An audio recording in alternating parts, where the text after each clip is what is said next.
UPSC का सपना देखने वाले वो लोग जिन्होंने इस प्रिपरेशन की तरफ अपना पहला कदम बढ़ाया है, आप सभी को बहुत बहुत शुभकामनाएं और मेरी ओर से बहुत सारा आशीर्वाद रहेगा आप लोगों के लिए कि भाई अब आप लोग बढ़िया तरीके से पढ़ाई कीजिए, मन लगा के पढ़ाई कीजिए और जिस सपने को अभी तक आप देखते थे उसको जरूर से आने वाले सालों में पूरा भी कीजिए। मुझे लगता है कि सिलेबस के बारे में जानना आपकी पढ़ाई का सबसे अहम हिस्सा है, तो उसको ना बिल्कुल सेग्रीगेट करके मत चलो।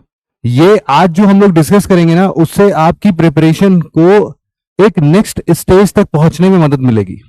अभी तक आप में से कई सारे लोग थे जो कि यूपीएससी के बारे में सोचते थे, उन्होंने शॉर्ट्स देखे होंगे, रील्स देखे होंगे जिसमें कि बड़े बड़े आईएएस की एंट्रीज होती हैं, लेकिन आखिरकार वो उस स्टेज तक पहुंचते कैसे हैं, वो स्टेज उनका आता कैसे है, वो क्या पढ़ते हैं जिससे कि उनका पढ़ने के बाद सिलेक्शन होता है और फाइनली वो उस लिस्ट में शामिल होते हैं और फिर उनके ऊपर बड़ी जिम्मेदारी दी जाती है, अच्छा अथॉरिटी दिया जाता है।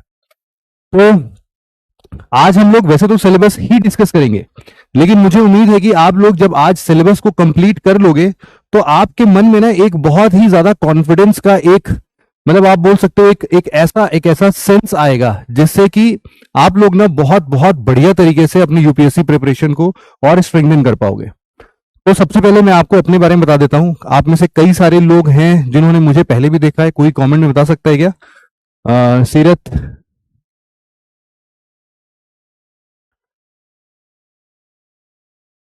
सीरत, आपसे बस एक सिंपल रिक्वेस्ट है बेटा कि एक कमेंट को बार बार ना करें। एक बार भी आप कमेंट करते हैं तो it is visible in front of me. आप अपनी एनर्जी ड्रेन ना करें और बाकी बच्चों को भी मौका दें कि वो भी लिखें। मतलब एक गुड समैरिटन का बहुत अच्छा एग्जाम्पल है ना? तो हाँ ठीक है भाई, ईशान यादव ने तो मुझे कभी नहीं देखा पहले, ठीक है भाई। रिया ने देखा है, ठीक है। मतलब मैं ऐसा ही मान के चलता हूँ, कुछ लोगों को पता है कुछ लोग को नहीं पता है। मैं अपने बारे में थोड़ी सी इंफॉर्मेशन दे देता हूँ। मेरा नाम शिवम है और मैं आप लोगों को प्रारंभ की क्लासेस में आपको साइंस एंड टेक पढ़ाऊंगा और अगर कभी अच्छा मौका मिला तो शायद ज्योग्राफी भी पढ़ाऊंगा।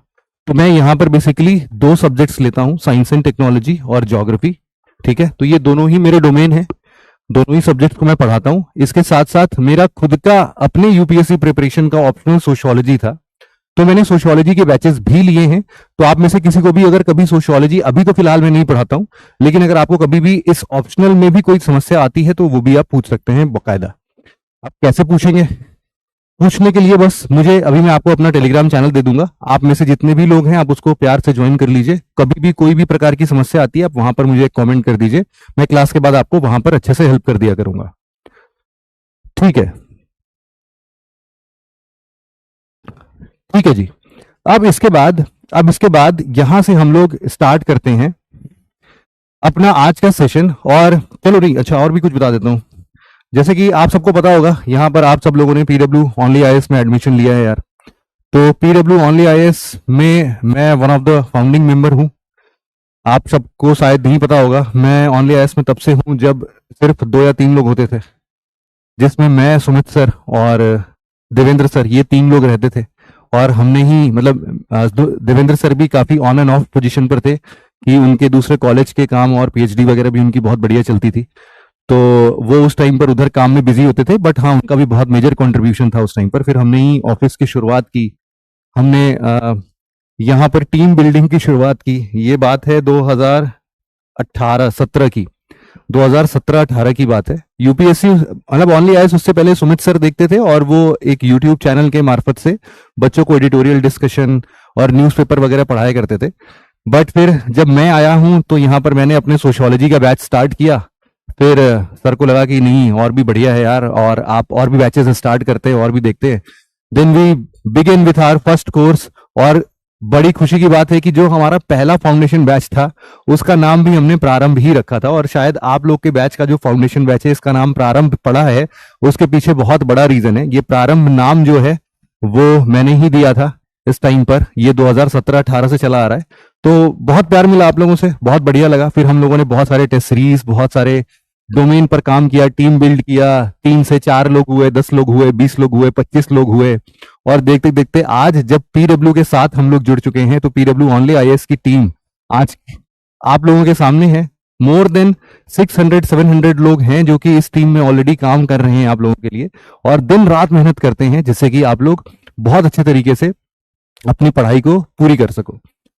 तो एक बहुत अच्छा सफर मैंने यहाँ पर तय किया है, तो मुझे बड़ी खुशी होती है जब भी मैं आप लोगों के साथ शेयर करता हूँ। फिलहाल हम लोग आगे बढ़ते हैं और थोड़ा सा टाइम बिना जाया किए हुए हम लोग जरा एक बार सिलेबस को देखते हैं। तो आज का अगर बेसिक डिस्कशन की मैं आपसे बात करूं ना, तो आज अपना बेसिक डिस्कशन तो यार देखो बहुत ही सिंपल यही होने वाला है। मेरे हमेशा से ये दो फेवरेट कलर होंगे मेरे हर क्लास में पेन के, है ना। तो मैं कुछ भी पढ़ाता हूं तो ये दो पेन मैं जरूर सेलेक्ट करता हूं। यहां पर आज तो सिंपल आपका यूपीएससी से रिलेटेड जो भी सिलेबस डिस्कशन है, यूपीएससी से रिलेटेड जो भी सिलेबस डिस्कशन है उसके बारे में हम बात करेंगे। तो यूपीएससी का नोटिफिकेशन आता है वैसे तो हर साल, और यूपीएससी अपने नोटिफिकेशन में हर एक चीज को बड़े डिटेल में बताता है। तो हम लोग आज पूरे नोटिफिकेशन को पढ़ेंगे तो नहीं, लेकिन एक बार देखेंगे जरूर से। जो अभी लेटेस्ट आया हुआ है वो 2024 का है, आपके सामने यहां पर आप देख सकते हो कि ये यूनियन पब्लिक सर्विस कमीशन ये आया था, बहुत ही शुभ दिन आया था भैया। ये आया था 14 फरवरी को। आप सबको पता है ये बड़ा ही शुभ दिन होता है ना। आजकल के लोगों के बीच में बहुत धूमधाम से मनाया जाता है इसको। तो 14 फेब को पिछली बार यूपीएससी ने प्यार भरा तोहफा में दिया था, और इस बार भी अभी 2025 में आना बाकी है कि 2025 वाले एग्जाम्स के लिए कब होगा। फिलहाल आप लोग का टारगेट चूंकि 2027 है आई थिंक, है ना। तो उसके हिसाब से आप लोगों को फिर से देखने को मिलेगा। लेकिन हाँ ये है कि इसमें सारी इंफॉर्मेशन होती है यार। ये 156 पेज का होता है ना, तो इसको पूरा पढ़ने की कोशिश तो हम नहीं करेंगे। हम लोग आज अपने डिस्कशन में सीधे 29th पेज पर यहां पर सिलेबस आपको मिल जाता है। यही तो है सिलेबस, ये रहा भाई। तो सबसे पहले ना मैं आपको कुछ कुछ इंपॉर्टेंट चीजें बताते चलूंगा। यहां पर आप देख सकते हो सिलेबाई फॉर द एग्जामिनेशन। यहां से मैं इसको थोड़ा सा और जूम कर लेता हूं जिससे कि आप लोग को और क्लियर पिक्चर बने। आई होप आपको ये सभी चीजें विजिबल होंगी। तो सबसे पहले देखो यार कुछ बेसिक बातें कर लेते हैं, है ना। कुछ बेसिक बातें कर लेते हैं, और इसमें आपको ये चीज बता देता हूं। मैं आपसे भी टेलीग्राम के लिए बात कर रहा था, तो आप यहां पर देख सकते हो शिवम सर पीडब्ल्यू लिख के सर्च कर लेना, या फिर आप ये वाली यहां पर इसको स्कैन कर सकते हो बाद में कभी भी। फिलहाल के लिए हम स्टार्ट करते हैं। सबसे पहले यार हम लोग ना कुछ बेसिक इंफॉर्मेशन समझते हैं यूपीएससी की। ये बेसिक इंफॉर्मेशन इस एग्जाम के 3 चरण से रिलेटेड है। पहला है प्रीलिम्स, दूसरा है मेंस, और तीसरा कोई बता पाएगा क्या है? तीसरा क्या होता है भाई? तीसरा किसी को पता है क्या? रिया, सीरत, सायदा, किसी को पता है क्या? ये बहुत ही बड़ा नाम है यार। अच्छा, चित्तरंजन साहू। अच्छा, एक में लिखा है तो मुझे समझ में नहीं आया कि इतना बड़ा नाम कैसे हो सकता है किसी का। हाँ भाई, यस, इंटरव्यू, जिसको यूपीएससी में बोलते हैं हम लोग, जिसको यूपीएससी में हम लोग बोलते हैं पर्सनालिटी टेस्ट, है ना। पर्सनालिटी। अब ये पर्सनालिटी टेस्ट क्यों बोलते हैं वो मैं अभी आपको समझाऊंगा। यहां पर बेसिक पर्सनालिटी टेस्ट। अच्छा, अब एक चीज का जरा फिर से ध्यान देना यार आप लोग। यस, बहुत ही बढ़िया, अपूर्वा ने बताया भी पर्सनालिटी टेस्ट बोलते हैं। बहुत ही बढ़िया, बहुत ही शानदार। साहनी ने भी बताया इसको, प्रियांश ने बताया साक्षात्कार बोलते हैं इसको। बहुत ही सही यार, आप लोग बढ़िया बता रहे हो, सबको पता है। ठीक है, तो देखो प्रीलिम्स में आप सबको पता है यार कि देखो 2 पेपर्स होते हैं। प्रीलिम्स के 2 पेपर्स होते हैं। कौन कौन से पेपर्स होते हैं भाई? पहला पेपर जो होता है आपका, फर्स्ट पेपर जो है वो आपका जीएस का पेपर होता है। इस जीएस के पेपर में, इसको हम लोग बोलते हैं जीएस पेपर 1। इसके अंदर में आपको मिलते हैं भाई साहब 100 क्वेश्चंस। 100 क्वेश्चंस मिलते हैं, 200 मार्क्स के होते हैं, ऑब्जेक्टिव टाइप के होते हैं। प्रीलिम्स आपका वैसे तो पूरा ही प्रीलिम्स जो है वो आपका ऑब्जेक्टिव टाइप का होता है ना। ये आपका क्या है भाई? ये आपका ऑब्जेक्टिव टाइप ही है। जैसे जैसे आप लोग बचपन में कभी ऑब्जेक्टिव टेस्ट लगाते होगे, है ना, जिसके 4-4 ऑप्शंस होते हैं, है ना। तो ऑब्जेक्टिव टेस्ट कुछ इस प्रकार से होता है। और जो आपका सेकंड पेपर है, वो सेकंड पेपर किसका होता है भाई? वो होता है आपका सी सैट। कोई बता सकता है सी सैट में कितने क्वेश्चंस आते हैं? अब हाँ भाई, कितने क्वेश्चंस आते हैं सी सैट में? कितने क्वेश्चंस आते हैं? ये भी वैसे होता तो 200 मार्क्स का ही है। कितने क्वेश्चंस आते हैं इसमें सी सैट में? कोई बता पाएगा? GS1, GS2? यस, बहुत ही बढ़िया। हाँ जी, एमसीक्यू बोलते हैं ऑब्जेक्टिव को, मल्टीपल चॉइस क्वेश्चन। ऑब्जेक्टिव मतलब कि एमसीक्यू, मल्टीपल चॉइस क्वेश्चन। बिल्कुल सही है भाई। कितने क्वेश्चन आते हैं? अरे 200 क्वेश्चन आते हैं, कहां से हो भाई? यस, सबको पता है भाई कि 80 क्वेश्चंस आते हैं, 80 क्वेश्चंस, 80 क्वेश्चंस होते हैं, 80 क्वेश्चंस होते हैं और 200 मार्क्स का होता है। अब मैथ्स में भी मतलब ये सीसेट वाला पेपर जो है ना, वो बेसिकली क्या होता है इसमें, इसमें अभी इसके सिलेबस को भी हम लोग देख लेंगे, डू नॉट वरी। और पर्टिकुलरली ये आपके जीएस पेपर्स का होता है। अब इसकी इसी तरीके से जो हमारा मेंस का पेपर होता है बेटा, मेंस के पेपर में क्या क्या होता है? सबसे पहले हमारे लिए एक पेपर वन होता है, पेपर वन। ये जो पेपर वन है, पेपर वन बेसिकली ये किसका एग्जाम होता है? ये आपके एसए का एग्जाम होता है, या फिर एसए से भी पहले आप ले लो एक कंपलसरी लैंग्वेज का ले लो आप।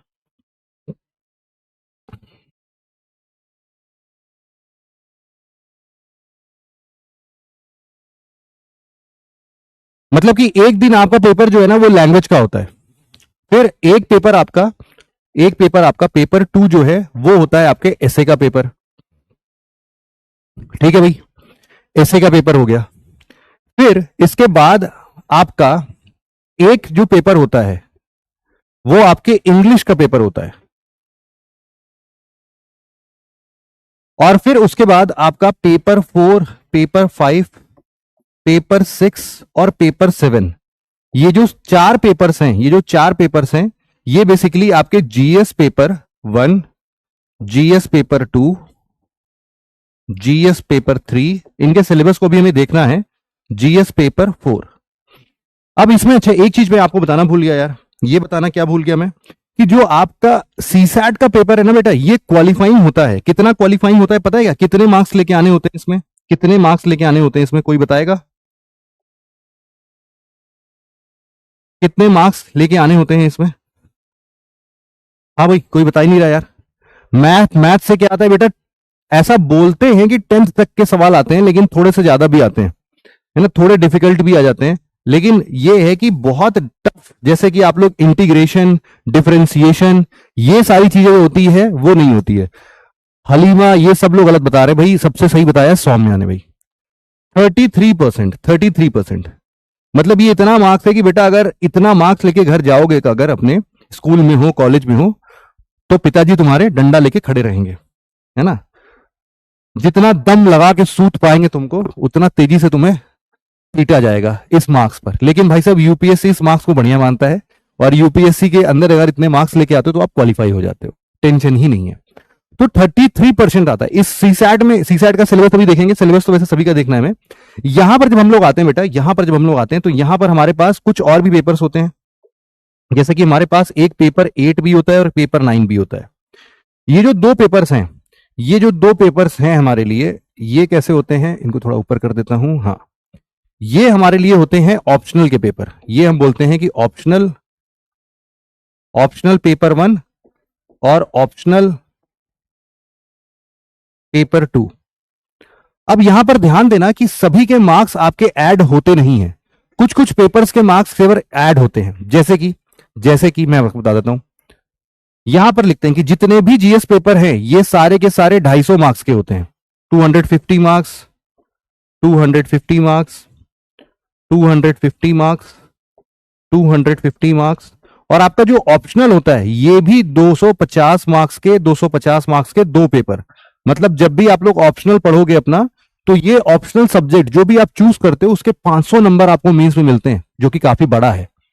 अब इसके अलावा जो आपका एसए का पेपर है बेटा, एसए के पेपर में भी आपके 250 मार्क्स के होते हैं, 250 मार्क्स का ये भी होता है। अब इसके अलावा देखना, इतने मार्क्स तो आपके जुड़ते हैं। इतने मार्क्स क्या है बेटा? जुड़ते हैं। जैसे सीसैट क्वालिफाइंग होता है, वैसे ही आपका कंपलसरी लैंग्वेज और इंग्लिश का पेपर ये भी क्वालिफाइंग नेचर का ही होता है, ये भी क्वालिफाइंग नेचर का ही होता है। बशर्ते इसमें क्या होता है कि इसमें जो पेपर होते हैं, इन दोनों ही पेपर में 300 नंबर के पेपर होते हैं, ये 300 मार्क्स का होता है। लेकिन इसका कोई क्वालिफाइंग मार्क्स बता सकता है क्या? इसका क्वालिफाइंग मार्क्स कितना है, कोई बता सकता है क्या?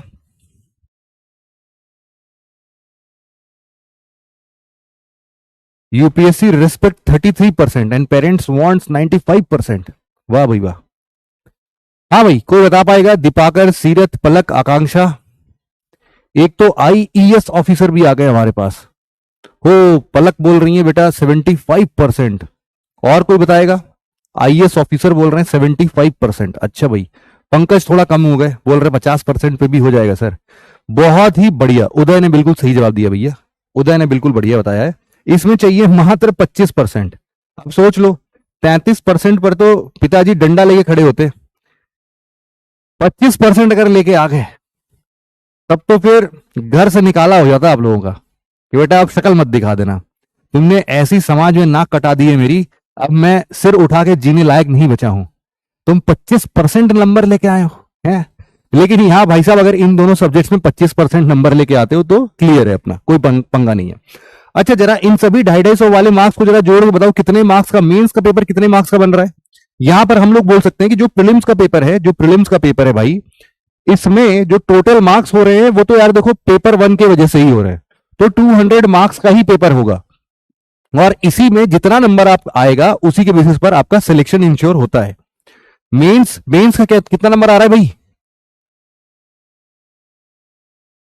कोई बोल रहा है कि 75 मार्क्स बोला था सर। अच्छा भाई, अच्छा ठीक है भाई, 1750, 1750 यहां पर आता है भाई साहब, 1750 मार्क्स,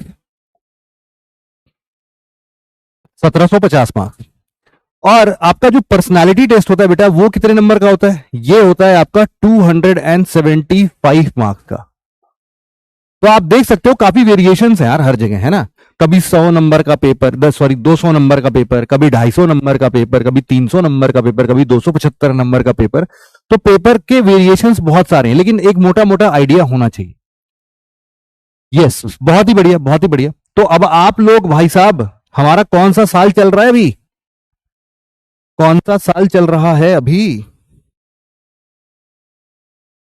अपना चल रहा है भैया नया नया साल, जिसका हम लोग बेसब्री से कर रहे थे इंतजार। और टोटल मार्क्स जो आता है हमारा, टोटल मार्क्स जो आता है वो आता है 2025।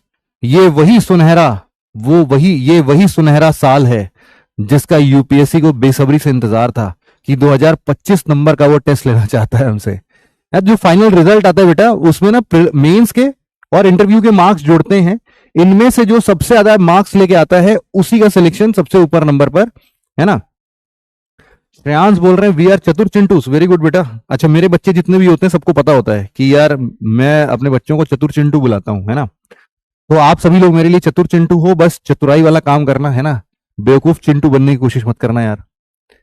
तो ये ना पूरा मोटा मोटा हम लोगों ने एक बात पढ़ा कि यार आखिरकार ये यूपीएससी जो है ये प्रॉपर एग्जाम का पैटर्न क्या देखता है। प्रीलिम्स, मेंस और पर्सनालिटी टेस्ट में आपको ये 3 चीजों के बारे में डिटेल इंफॉर्मेशन होनी चाहिए भाई साहब, है ना। अगर ये है तो इसका मतलब है कि आप लोग यूपीएससी के ट्रू एस्पिरेंट हो। यस, प्री प्लस मेंस पर इंटरव्यू 2025 मार्क्स नहीं है गौरव प्रियदर्शी, बेटा गलत बोल रहे हो आप। प्रीलिम्स के मार्क्स नहीं जुड़ते हैं भैया, प्रीलिम्स का मार्क्स सिर्फ और सिर्फ आपको एक रास्ता दिखाता है कि अच्छा इसको क्लियर कर लिया, चलो बेटा मेंस लिख लो, तुम मेंस लिखने के लायक हो चुके हो। मार्क्स हमेशा मेंस और इंटरव्यू के ही जुड़ते हैं, प्रीलिम्स का मार्क्स सिर्फ छांटने के लिए होता है। चतुराई समझे कैसे बेटा, अभी कुछ दिन तक पढ़ते रहो, चतुराई अपने आप धीरे धीरे आ जाती है, एक दिन में चतुराई नहीं आती है। तो पढ़ते रहो मेरे से, कोई बात नहीं। अभी आज ही आप देखना कि आप देखना अपने इस सेशन से पहले और इस सेशन के बाद आप लोग चतुर हो गए हो कि नहीं, मुझे बता देना आप लोग, ठीक है भाई। तो ये तो हम लोगों ने एक बेसिक आइडिया ले लिया कि आखिरकार प्रीलिम्स, मेंस और इंटरव्यू में कैसे पेपर आते हैं, कितने पेपर आते हैं, कितने नंबर के आते हैं, किस पे कितना मार्क्स चाहिए होता है। एक बेसिक इंफॉर्मेशन मैं आपको और दे देता हूं कि इसमें इसमें जो हमारा क्वालिफाइंग या फिर जो कट ऑफ होती है, जिसको हम लोग क्या बोलते हैं, cut off. Cut off, cut off कोई बता सकता है कितने नंबर जाते होंगे 200 में से? 200 में से कितने नंबर लाएं जिससे कि हमारा प्रीलिम्स क्लियर हो जाए? हाँ, प्रीलिम्स का एग्जाम एक्चुअल में क्या होता है ना बेटा, जैसे मान लो कि 12-14 लाख लोग पेपर देने के फॉर्म भर देते हैं, लेकिन जाते हैं मुश्किल से 7 या 8 लाख लोग। ये जो 7 या 8 लाख लोग एक्चुअल में एग्जाम में बैठते हैं, उनमें से प्रीलिम्स में कितने लोग क्लियर करते हैं? मुश्किल से मुश्किल आप बोल सकते हो, मेन जितने भी सीट्स होते हैं ना बेटा, कितना बोल रहे हो आप? 100 से ज्यादा, 150 नंबर, 100 नंबर, 110 नंबर, 90 नंबर। हाँ, ये देखो अनिरुद्ध ने सही बता दिया यार। कट ऑफ मार्क्स जो जाता है वो अभी के हिसाब से अगर देखा जाए तो 80 से 90 मार्क्स के आसपास जा रहा है।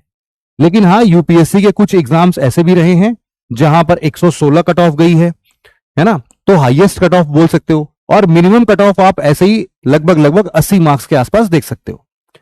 तो आपका आपका जो टारगेट है बेटा वो 50% से भी कम है। मतलब कि अगर आप आराम से, आप बोल सकते हैं कि लगभग लगभग 45% भी अगर आपके मार्क्स आ रहे हैं प्रीलिम्स में, लगभग 100 में से 45 क्वेश्चन सब कुछ सही करके आ रहे हो, कटकटा के क्यों बोल रहा हूं, क्योंकि इन दोनों में ही नेगेटिव मार्किंग भी होती है।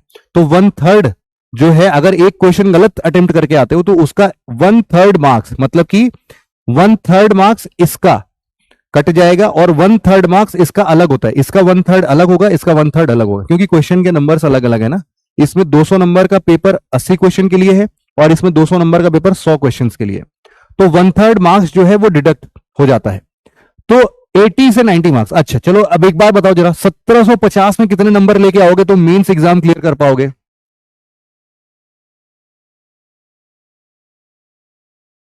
नहीं बेटा, ये इंडिविजुअल 300 मार्क्स के होते हैं। यहां जगह नहीं था इसलिए दोनों में अलग अलग नहीं लिखा मैंने। ये भी 300 नंबर के होते हैं, ये भी 300 नंबर का होता है। 300 300 दो अलग अलग 300 मार्क्स के पेपर होते हैं।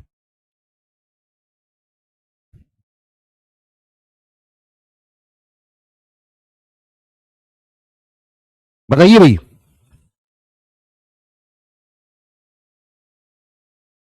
45%। चलो नंबर में बात करते हैं इसमें, है ना। नंबर बताओ आप लोग, 1750 में कितने नंबर ले आओगे?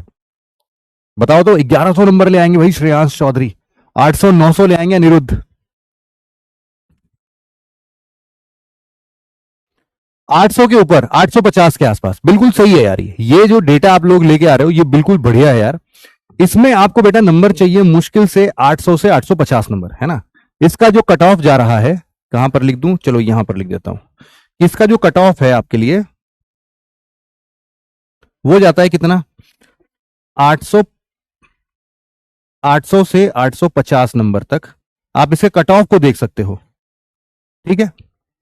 मतलब कि 1750, मतलब कि इसमें भी वही हिसाब किताब 40-45% के मार्क्स की बात हो रही है। तो 40-45% के मार्क्स यहां पर भी चाहिए आपको। ओवरऑल, ओवरऑल की अगर हम बात करते हैं, ओवरऑल की अगर हम बात करें, अब देखो, एक तो मेंस का रिजल्ट आएगा इस नंबर पर, फिर फाइनली इंटरव्यू के लिए कोई अलग से नंबर नहीं आता है। मतलब नंबर तो अलग से आता है, लेकिन अब इसके बाद फाइनल रिजल्ट आता है सीधे। तो फाइनल रिजल्ट जो है वो 2025 में से निकलता है। तो 2025 में से जो फाइनल आपका कट ऑफ जाता है वो कितना जाता है भाई, कोई बता सकता है? कोई बता दे यार। जो फाइनल आपका कट ऑफ गया है 1750 में से, वो 2025 में से वो कितना गया है?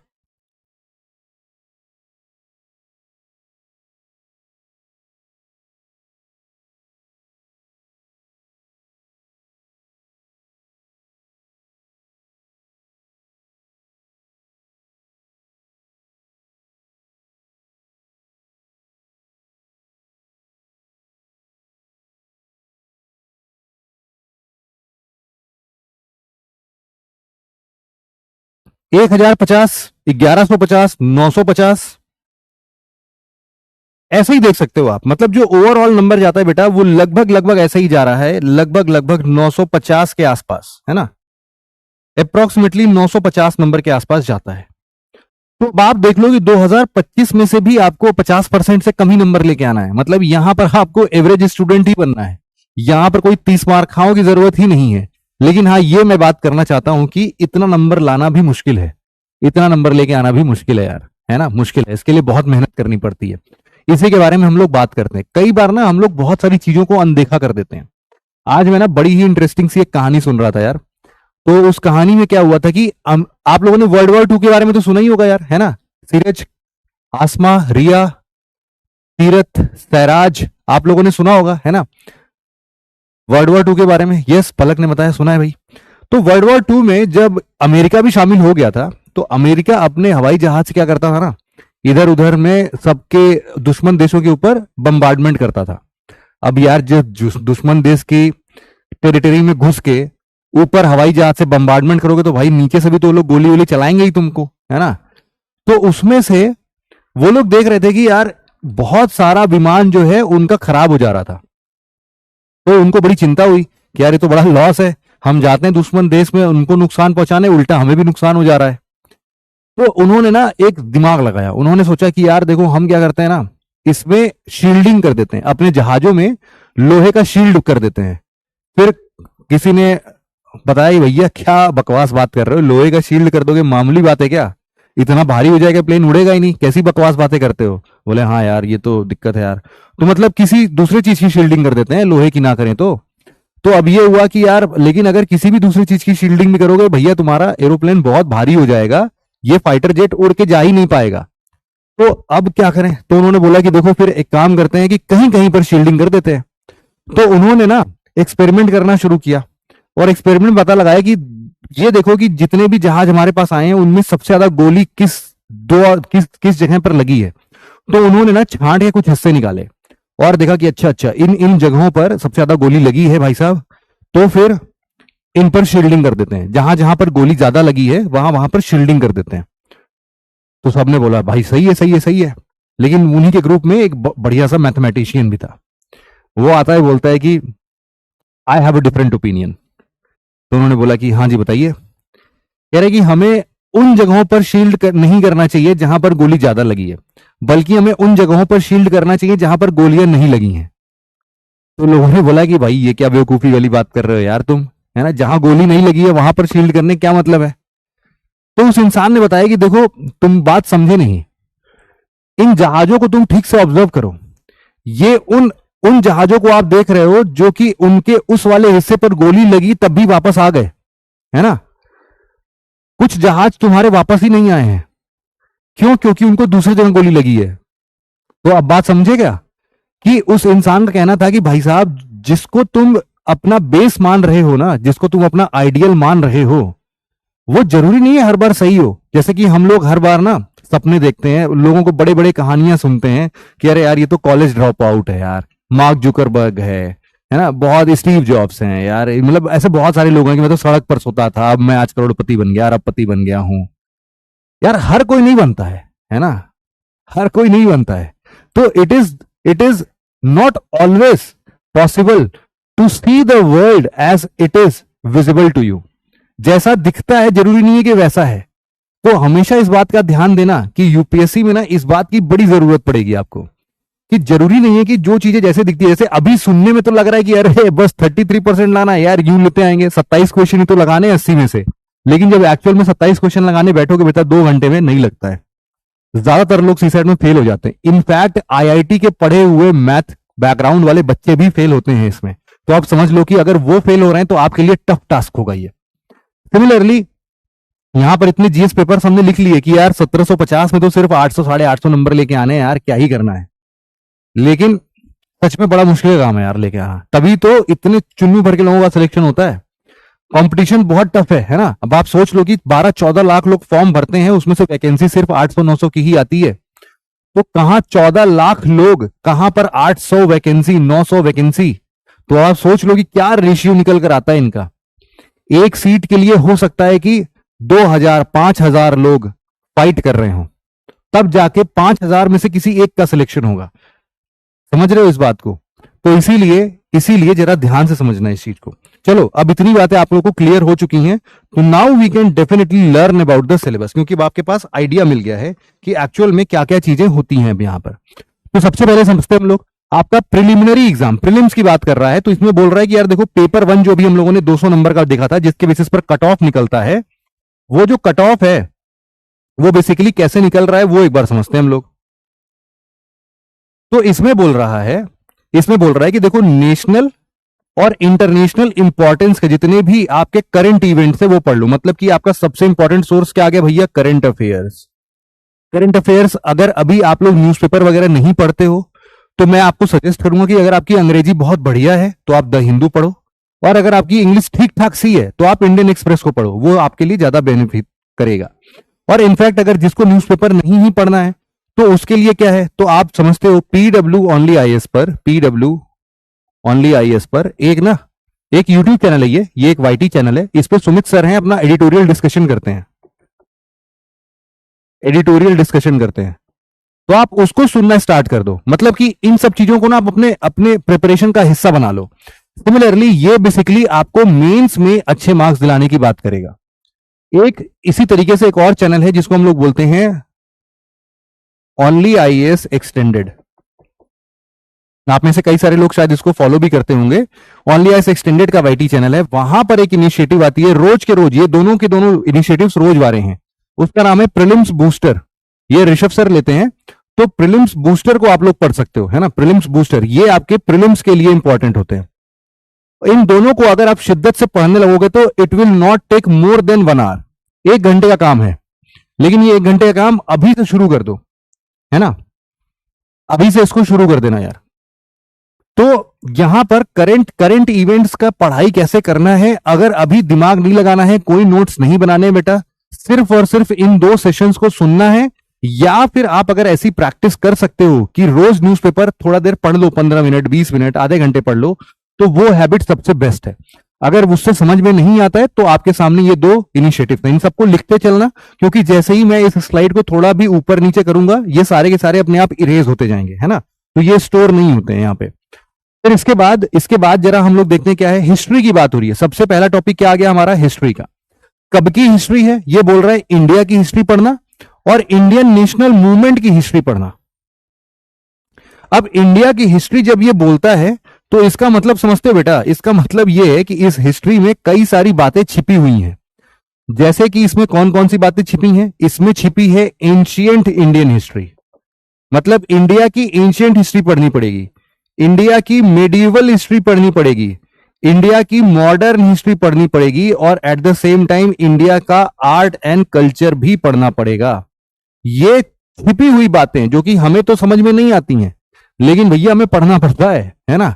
और इंडियन नेशनल मूवमेंट जो है ये बेसिकली आपके मॉडर्न इंडिया की बात करता है, मॉडर्न इंडिया की बात करता है। तो प्रीलिम्स में हिस्ट्री में इतनी 4-5 चीजें आपको पढ़नी पड़ती हैं।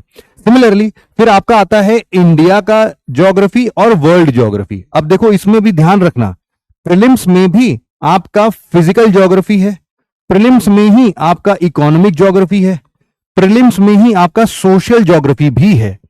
और ये सिर्फ इंडिया के पर्सपेक्टिव से नहीं भैया, वर्ल्ड के पर्सपेक्टिव से भी है। तो ये दोनों के दोनों सब्जेक्ट अब सोचोगे तो ये 6 सब्जेक्ट बन गए आपके, है ना। कैसे आप बोलोगे कि फिजिकल ज्योग्राफी, एक इंडियन फिजिकल ज्योग्राफी, फिर एक सोशल ज्योग्राफी, एक इंडियन सोशल ज्योग्राफी, एक इकोनॉमिक ज्योग्राफी और एक इंडियन इकोनॉमिक ज्योग्राफी। ये टोटल कितने बन गए भैया, 6 सब्जेक्ट बन गए आपके, है ना। तो ये 6 सब्जेक्ट का एक लाइन में लिख दिया इन्होंने। फिर उन्होंने बोला कि भैया इंडियन पॉलिटी भी पढ़ो और साथ में थोड़े थोड़े गवर्नेंस को भी पढ़ो। इसमें इंपॉर्टेंट हिस्सा क्या है, कॉन्स्टिट्यूशन। कॉन्स्टिट्यूशन से हर साल क्वेश्चन रहता ही रहता है, पॉलिटिकल सिस्टम से हर साल क्वेश्चन आता ही आता है, पंचायती राज से मोर और लेस हर साल क्वेश्चन आते हैं। फिर इसके अलावा जो भी करंट में कोई पब्लिक पॉलिसी बन रही है, कोई राइट्स इश्यूज पर कोई भी नए नए मुद्दे बन रहे हैं, इन सबको थोड़ा थोड़ा करके आपको लगातार पढ़ते रहना पड़ता है। करंट अफेयर्स के लिए बोल रहे हैं अभी से प्रिपरेशन करना हुआ क्या, बेटा देखो अब यूपीएससी की तैयारी शुरू कर दी है, तो प्रिपरेशन का मतलब ये नहीं है कि आपको ना उनको रटना है।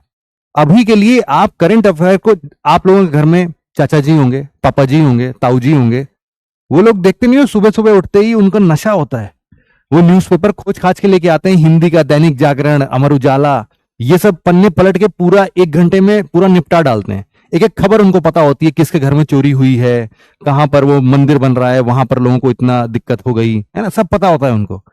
तो उनको कोई एग्जाम की तैयारी करनी है क्या, नहीं, उनको अवेयरनेस चाहिए सिर्फ। तो आप अभी के लिए फिलहाल न्यूज को ऐसे ही कंसिडर करना कि अभी अपने को ना अवेयरनेस चाहिए यार, कुछ रटना नहीं है, कुछ याद रखने की कोशिश नहीं करना है, लेकिन अपने अंदर ही अंदर एक हैबिट बिल्ड करते चलना है कि मेरे को रोज करंट अफेयर पढ़ना है ना। जब भी आप यार 5 लोगों के बीच में बैठोगे और आप करंट इवेंट से ओतप्रोत हो, आपके एडिटोरियल डिस्कशन सुनते सुनते आपके अपने ओपिनियन बन चुके हैं, आपको पता है क्या सही है क्या गलत है, कहां पर सरकार गलत कर रही है, कहां पर सरकार सही स्टेप ले रही है, उसका अच्छा ओपिनियन बिल्ड करके जब 4 लोगों के बीच में बैठते हो ना, तो आपकी बातें लोग सुनते हैं, समझ में आता है। यही तो है आपकी पर्सनालिटी डेवलपमेंट, है ना, यही तो है आपके इंटरव्यू की तैयारी। तो इसी तरीके से आप निखर कर बाहर आते हो। ऐसा क्यों बोलते हैं कि यार यूपीएससी में तैयारी करने वाला बच्चा 1 साल के अंदर बदल जाता है, पॉजिटिव चेंजेस आते हैं उसके अंदर। क्यों आते हैं, क्योंकि उसको दुनियादारी पता चलने लगती है। दिन दुनिया में क्या हो रहा है, क्यों हो रहा है, उसका क्या सोल्यूशन हो सकता है, उसको सब समझ में आने लगता है। तो वही हिस्सा है, आपको ऐसा ही समझ में आना चाहिए। अब विश्वजीत पूछ रहे हैं कौन सा न्यूज़पेपर फॉलो करना है। तो बेटा अगर आप कान खोल के इस सेशन को सुन रहे होगे तो इस करंट इवेंट को पढ़ने से पहले ही मैंने दो न्यूज़पेपर का नाम लिया था, उसको वापस से रिवाइंड करो, क्योंकि मैं ऐसे बच्चों को बहुत डांटता हूं जो कि आधे मन से क्लास लेते हैं। जब मेरी क्लास चल रही है तो मैं चाहता हूं कि आपका 100% फोकस मेरे ऊपर रहे। मैं अटेंशन सीकर हूं भाई साहब। मुझे नहीं चाहिए कि आप इधर उधर जाके बगल में कोई सड़क पर चल रहा है आप उसको देखो, है ना, नजरें कहीं और हैं, कान में हेडफोन लगा के बस फॉर्मेलिटी के तौर पर देखे जा रहे हो। इससे यूपीएससी यूपीएससी कुछ निकलता नहीं है, क्लर्क की जॉब भी नहीं निकलती है।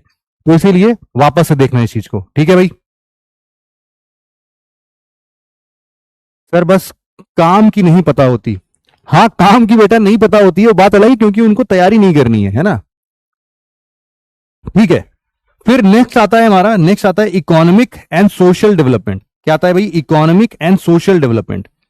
तो देखो यहां पर बेसिकली इकोनॉमिक्स की बात हो रही है, आपके इंडियन इकोनॉमी की बात हो रही है। तो इसमें सस्टेनेबल डेवलपमेंट क्या है, पॉवर्टी, इंक्लूजन, डेमोग्राफिक और कुछ कुछ social sector initiative. Social sector initiatives में बेटा बेसिकली क्या आता है पता है? इसमें आते हैं गवर्नमेंट स्कीम्स। गवर्नमेंट स्कीम्स, जो भी सरकार नए नए स्कीम्स लेके आती है, बेटी बचाओ बेटी पढ़ाओ का नाम सुना होगा, सुकन्या समृद्धि योजना का सुना होगा, अभी अभी जो भी सेंट्रल गवर्नमेंट की कोर स्कीम्स होती हैं उन सबके बारे में, अटल योजना के बारे में आपने सुना होगा, है ना, आप लोगों ने सम्मान निधि के बारे में सुना होगा। तो ये सारे के सारे जितने भी हैं ये सब आपको पता होना चाहिए, इसके बेनिफिशियरी कौन है, कौन सी मिनिस्ट्री चला रही है। लेकिन पता कैसे चलेगा? ये भी आपके करंट अफेयर का पार्ट है, प्रीलिम बूस्टर में ये सब कवर हो जाता है आपका। तो अभी से देखना स्टार्ट कर दो, कोई दिक्कत नहीं है, बस रटने की जरूरत नहीं है अभी। General issues on environmental ecology. देखो आप लोग बचपन से ईवीएस पढ़ते आ रहे होगे ना, environmental science, environmental and ecology. तो इन्वायरमेंट एंड इकोलॉजी जो है वो आपके लिए एक इंपॉर्टेंट हिस्सा है, जिसके अंदर में बायोडाइवर्सिटी, क्लाइमेट चेंज, है ना, जिससे कि हमारा एक सब्जेक्ट स्पेशलाइजेशन तो नहीं चाहिए हमें। देखो साफ साफ लिखा है कि इन सभी मुद्दों पर आपको कोई पीएचडी करने की जरूरत नहीं है, लेकिन जनरल अवेयरनेस के तौर पर आपको सबके बारे में पता होना चाहिए। तो ईवीएस को भी आपको ऊपर ऊपर से पढ़ना है। और आखिरी में बेटा एक शब्द लिखा है जनरल साइंस, है ना, जनरल साइंस। तो बोलते तो जनरल साइंस है बेटा, लेकिन पूछ कुछ भी लेते हैं। और यहां पर बेसिकली ये साइंस की बात नहीं है, यहां पर बात होती है टेक्नोलॉजी की। तो यूपीएससी में आप देखोगे, जब प्रीवियस ईयर क्वेश्चन को ज्यादा ध्यान से देखोगे तो आप रियलाइज करोगे कि वो टेक्नोलॉजी पर बहुत ज्यादा फोकस करती है। टेक्नोलॉजी क्या मतलब है? जैसे कि बायोटेक्नोलॉजी, जैसे कि नैनो टेक्नोलॉजी, जैसे कि डिफेंस टेक्नोलॉजी, जैसे कि information and communication technology and वगैरह वगैरह। अभी हम लोग जब साइंस एंड टेक कभी मैं आपको पढ़ाऊंगा तो मैं इन सबको और डिटेल में बताऊंगा आपको कि कैसे सिलेबस डिफाइन होता है, क्या क्या पढ़ना जरूरी होता है, क्या क्या पढ़ना जरूरी होता है। बेसिकली अगर ये समझना है ना तो आपको प्रीवियस ईयर क्वेश्चन देखने पड़ते हैं। इसीलिए हम लोग बोलते हैं कि प्रीवियस ईयर क्वेश्चन जो है वो आपके लिए एक समझ लो बेस बिल्डिंग का काम करती है ना, आपके लिए ब्रह्मास्त्र है वो एक। अगर उसको नहीं पढ़ा तो फिर क्या ही पढ़ा। इतनी बातें अगर आप लोगों ने लिख ली है, क्योंकि अब ये पूरा इरेज हो जाएगा बेटा जब भी मैं उसको ऊपर करूंगा तो, ठीक है। पेपर 2 की बात करते हैं। पेपर 2 मतलब कि आपका सीसैट। तो सीसैट में जरा देखना क्या क्या बोलता है ये। सीसैट में बोल रहा है सबसे पहले कॉम्प्रीहेंशन। ये जो कॉम्प्रीहेंशन बेटा इसको हम लोग आरसी भी बोलते हैं, रीडिंग कॉम्प्रीहेंशन बोलते हैं, है ना। तो ऐसा नहीं होता कि एक बड़ा सा पैराग्राफ दिया होता है, उसको पढ़ने के बाद नीचे उसी के देख के क्वेश्चन लगाने होते हैं। तो सुनने में तो आसान लगता है, लेकिन यूपीएससी वाला बड़ा टेढ़ा होता है भाई साहब। इसका रीडिंग कॉम्प्रीहेंशन पढ़ोगे ना, आपको लगेगा 4 के चारों स्टेटमेंट सही है, लेकिन होता है एक ही उसमें से सही है। तो बड़ा ही कंफ्यूजिंग होता है। फिर ये बोल रहा है कि देखो कुछ कुछ कम्युनिकेशन स्किल से रिलेटेड भी कभी कभी कुछ पूछ लेते हैं, कुछ लॉजिकल रीजनिंग और एनालिटिकल एबिलिटी, मतलब कि आपके कुछ एप्टीट्यूड टाइप के क्वेश्चंस होते हैं, जैसे रीजनिंग के क्वेश्चंस होते हैं, वो सब पढ़ना पड़ेगा। आपका डिसीजन मेकिंग और प्रॉब्लम सॉल्विंग एटीट्यूड बढ़िया होना चाहिए। जनरल मेंटल एबिलिटी आपकी खतरनाक होनी चाहिए। फिर बेसिक न्यूमरेसी आती है इसमें। बेसिक न्यूमरेसी मतलब कि जो भी नंबर और उनका रिलेशन है, ये ना बहुत ही ज्यादा यूपीएससी का फेवरेट टॉपिक है। बेसिक न्यूमरेसी से बहुत सवाल आते हैं। ऐसे बोलता है कि कोई भी 2 डिजिट का नंबर है, उन दोनों को पलटने के बाद उनका जोड़ ये आता है, तो उनका मिनिमम सबट्रैक्शन करने पर क्या वैल्यू आएगी। तो ऐसे बड़े टेढ़े मेढ़े से क्वेश्चन आते हैं ना, तो आपको बहुत ही ध्यान से इस न्यूमरेसी को पढ़ना होता है। इसके अलावा ये बोलता है क्लास 10th के लेवल का है, लेकिन बहुत सारे लोगों ने चैलेंज किया कि भैया ये 10वीं कक्षा में नहीं पढ़ाया जाता और ऊपर पढ़ाया जाता है, लेकिन फिर भी यूपीएससी भैया इन सब बातों को नहीं मानता है। वो पूछता वही है जो उसका मन करता है। और फिर आता है data interpretation. Data interpretation DI बोलते हैं, उसके अंदर charts, graph, table, data sufficiency वगैरह वगैरह सब होता है। तो यहां पर आप लोगों ने समझा कि देखो इसमें बेसिकली अगर मैं आपसे डिफाइन करूं ना, तो इसमें आपका आता है एक रीडिंग कॉम्प्रिहेंशन, एक आता है आपका एप्टीट्यूड,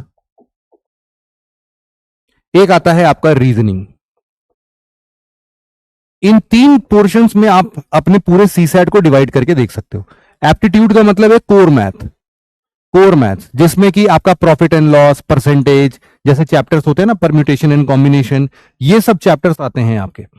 तो ये आपके एप्टीट्यूड में आ जाएगा। रीजनिंग वाले क्वेश्चन में कि भैया राम जो है सुबह 6 बजे उठ के सूरज की दिशा में बिल्कुल सीधा 10 किलोमीटर चलता है, उसके बाद वो अपने सीधे हाथ पर 5 किलोमीटर चलता है, फिर अपने सीधे हाथ पर 5 किलोमीटर चलता है, तो अभी वो अपने शुरुआती पोजीशन से किस दिशा में और कितनी दूरी पर है।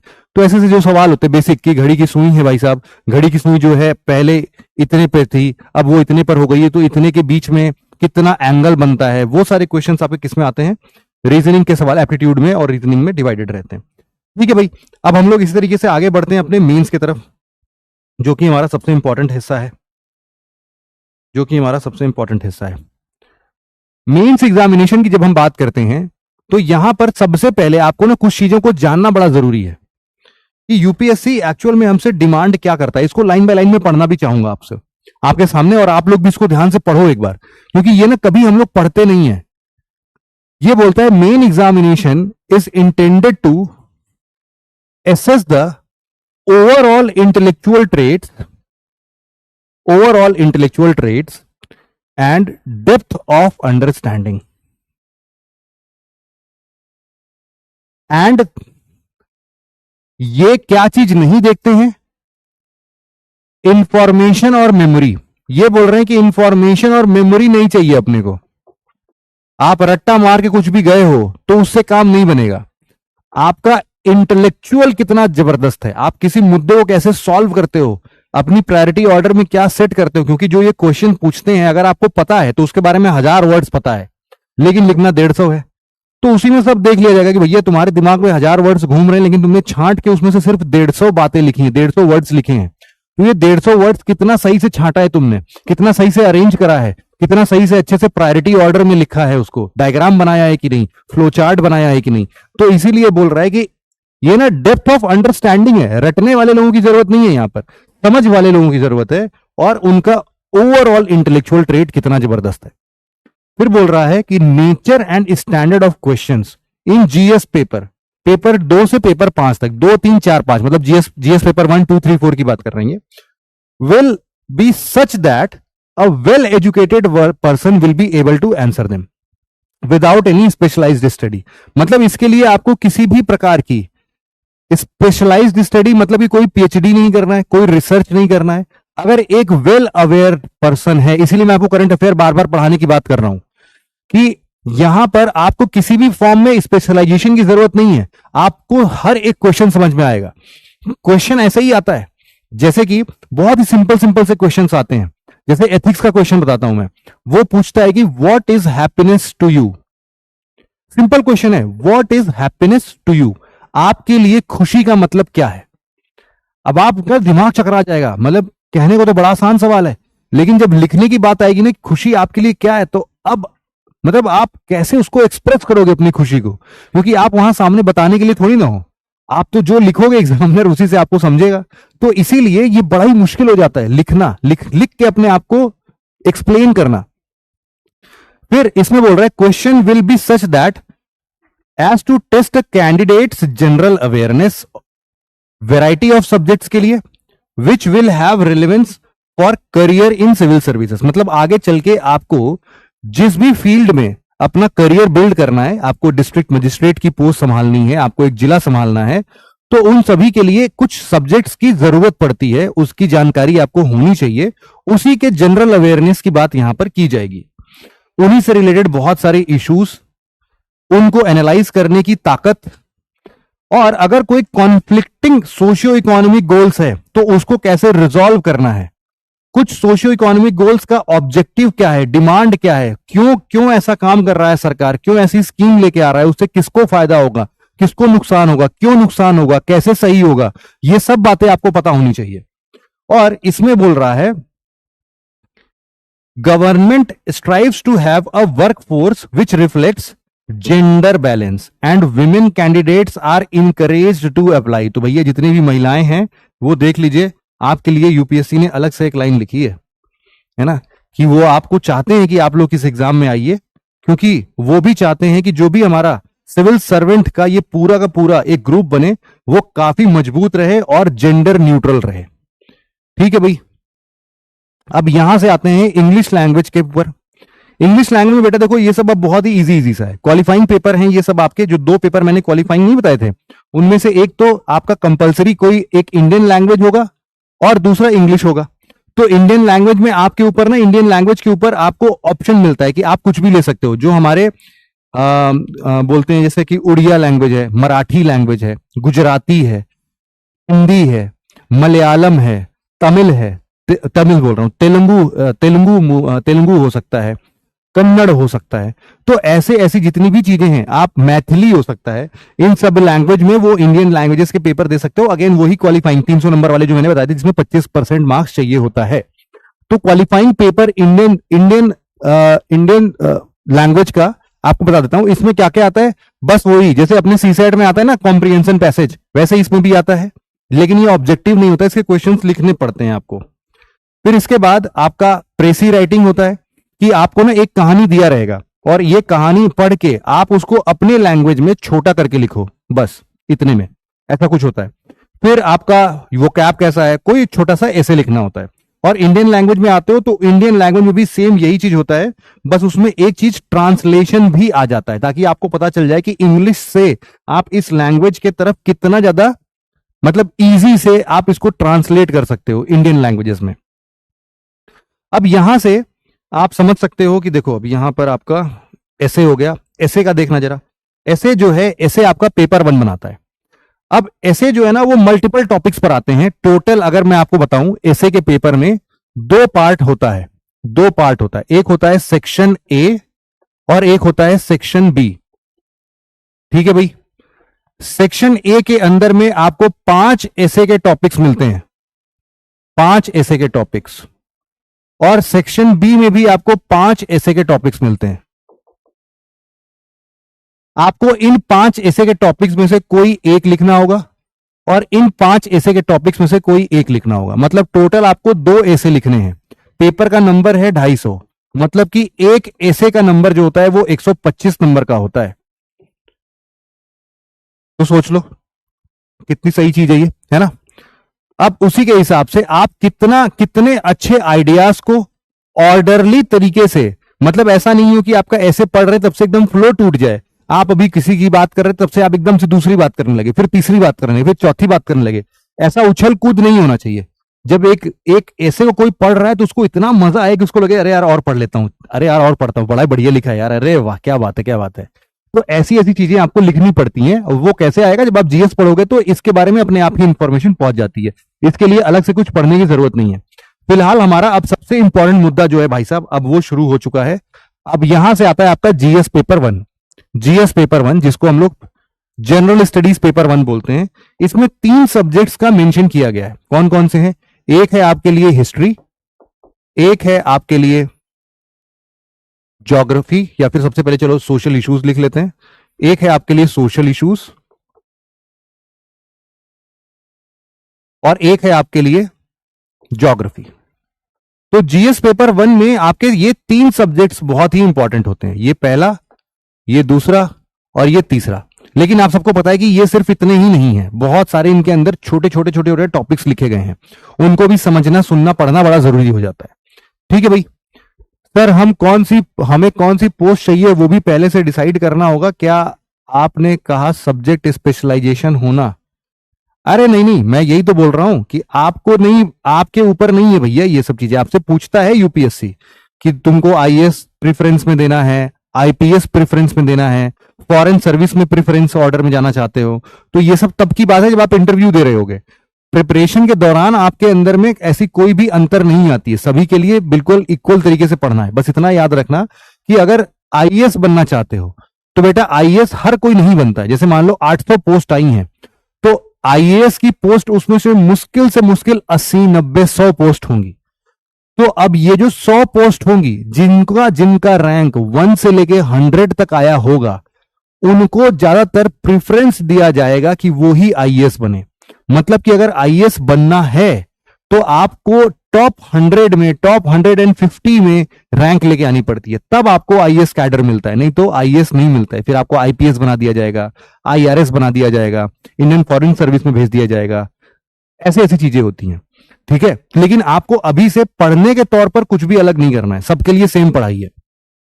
ठीक है भाई, अब यहां पर हम लोग समझते हैं कि इंडियन कल्चर, यहां पर सबसे पहला क्या है, Indian heritage, culture, history and geography of the world and society. 3 subjects हो गया, हेरिटेज, कल्चर, हिस्ट्री एक हो गया, ज्योग्राफी दूसरा और सोसाइटी तीसरा। यही 3 सब्जेक्ट्स मैंने आपको बताए। ऐसे के लिए क्या जीएस पढ़े के बिना भी लिख सकते हैं क्या? मतलब ऐसी फालतू की वाहियात बातें क्यों पूछते हो बेटा? क्या तुम यूपीएससी की तैयारी कर रहे हो? क्या तुम उसको जीएस को बिना पढ़े तुम ऐसे लिख के क्या उखाड़ लोगे बेटा? मतलब ऐसा हो कि सर मैं सिर्फ ऐसे लिख के यूपीएससी क्लियर कर लूंगा, अगर ऐसा तुम्हारा कुछ कहना है तो ठीक है ना?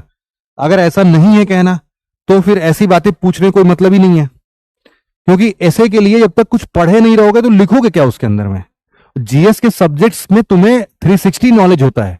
तुमको पॉलिटी के बारे में पता नहीं है, तुमको हिस्ट्री के बारे में पता नहीं है, तुमको ज्योग्राफी के बारे में पता नहीं है, तुमको इंडियन सोसाइटी के बारे में पता नहीं है, तुमको डेमोग्राफिक डिविडेंड के बारे में पता नहीं है, तुमको एथिक्स के बारे में पता नहीं है, तो तुम लिखोगे क्या ऐसे में? है ना? ऐसे के टॉपिक्स क्या होते हैं मोस्ट ऑफ द टाइम बेटा, प्रीवियस ईयर क्वेश्चन में से देख लेना, ऐसे का topic most of the time ना कोट्स के बेसिस पर होता है।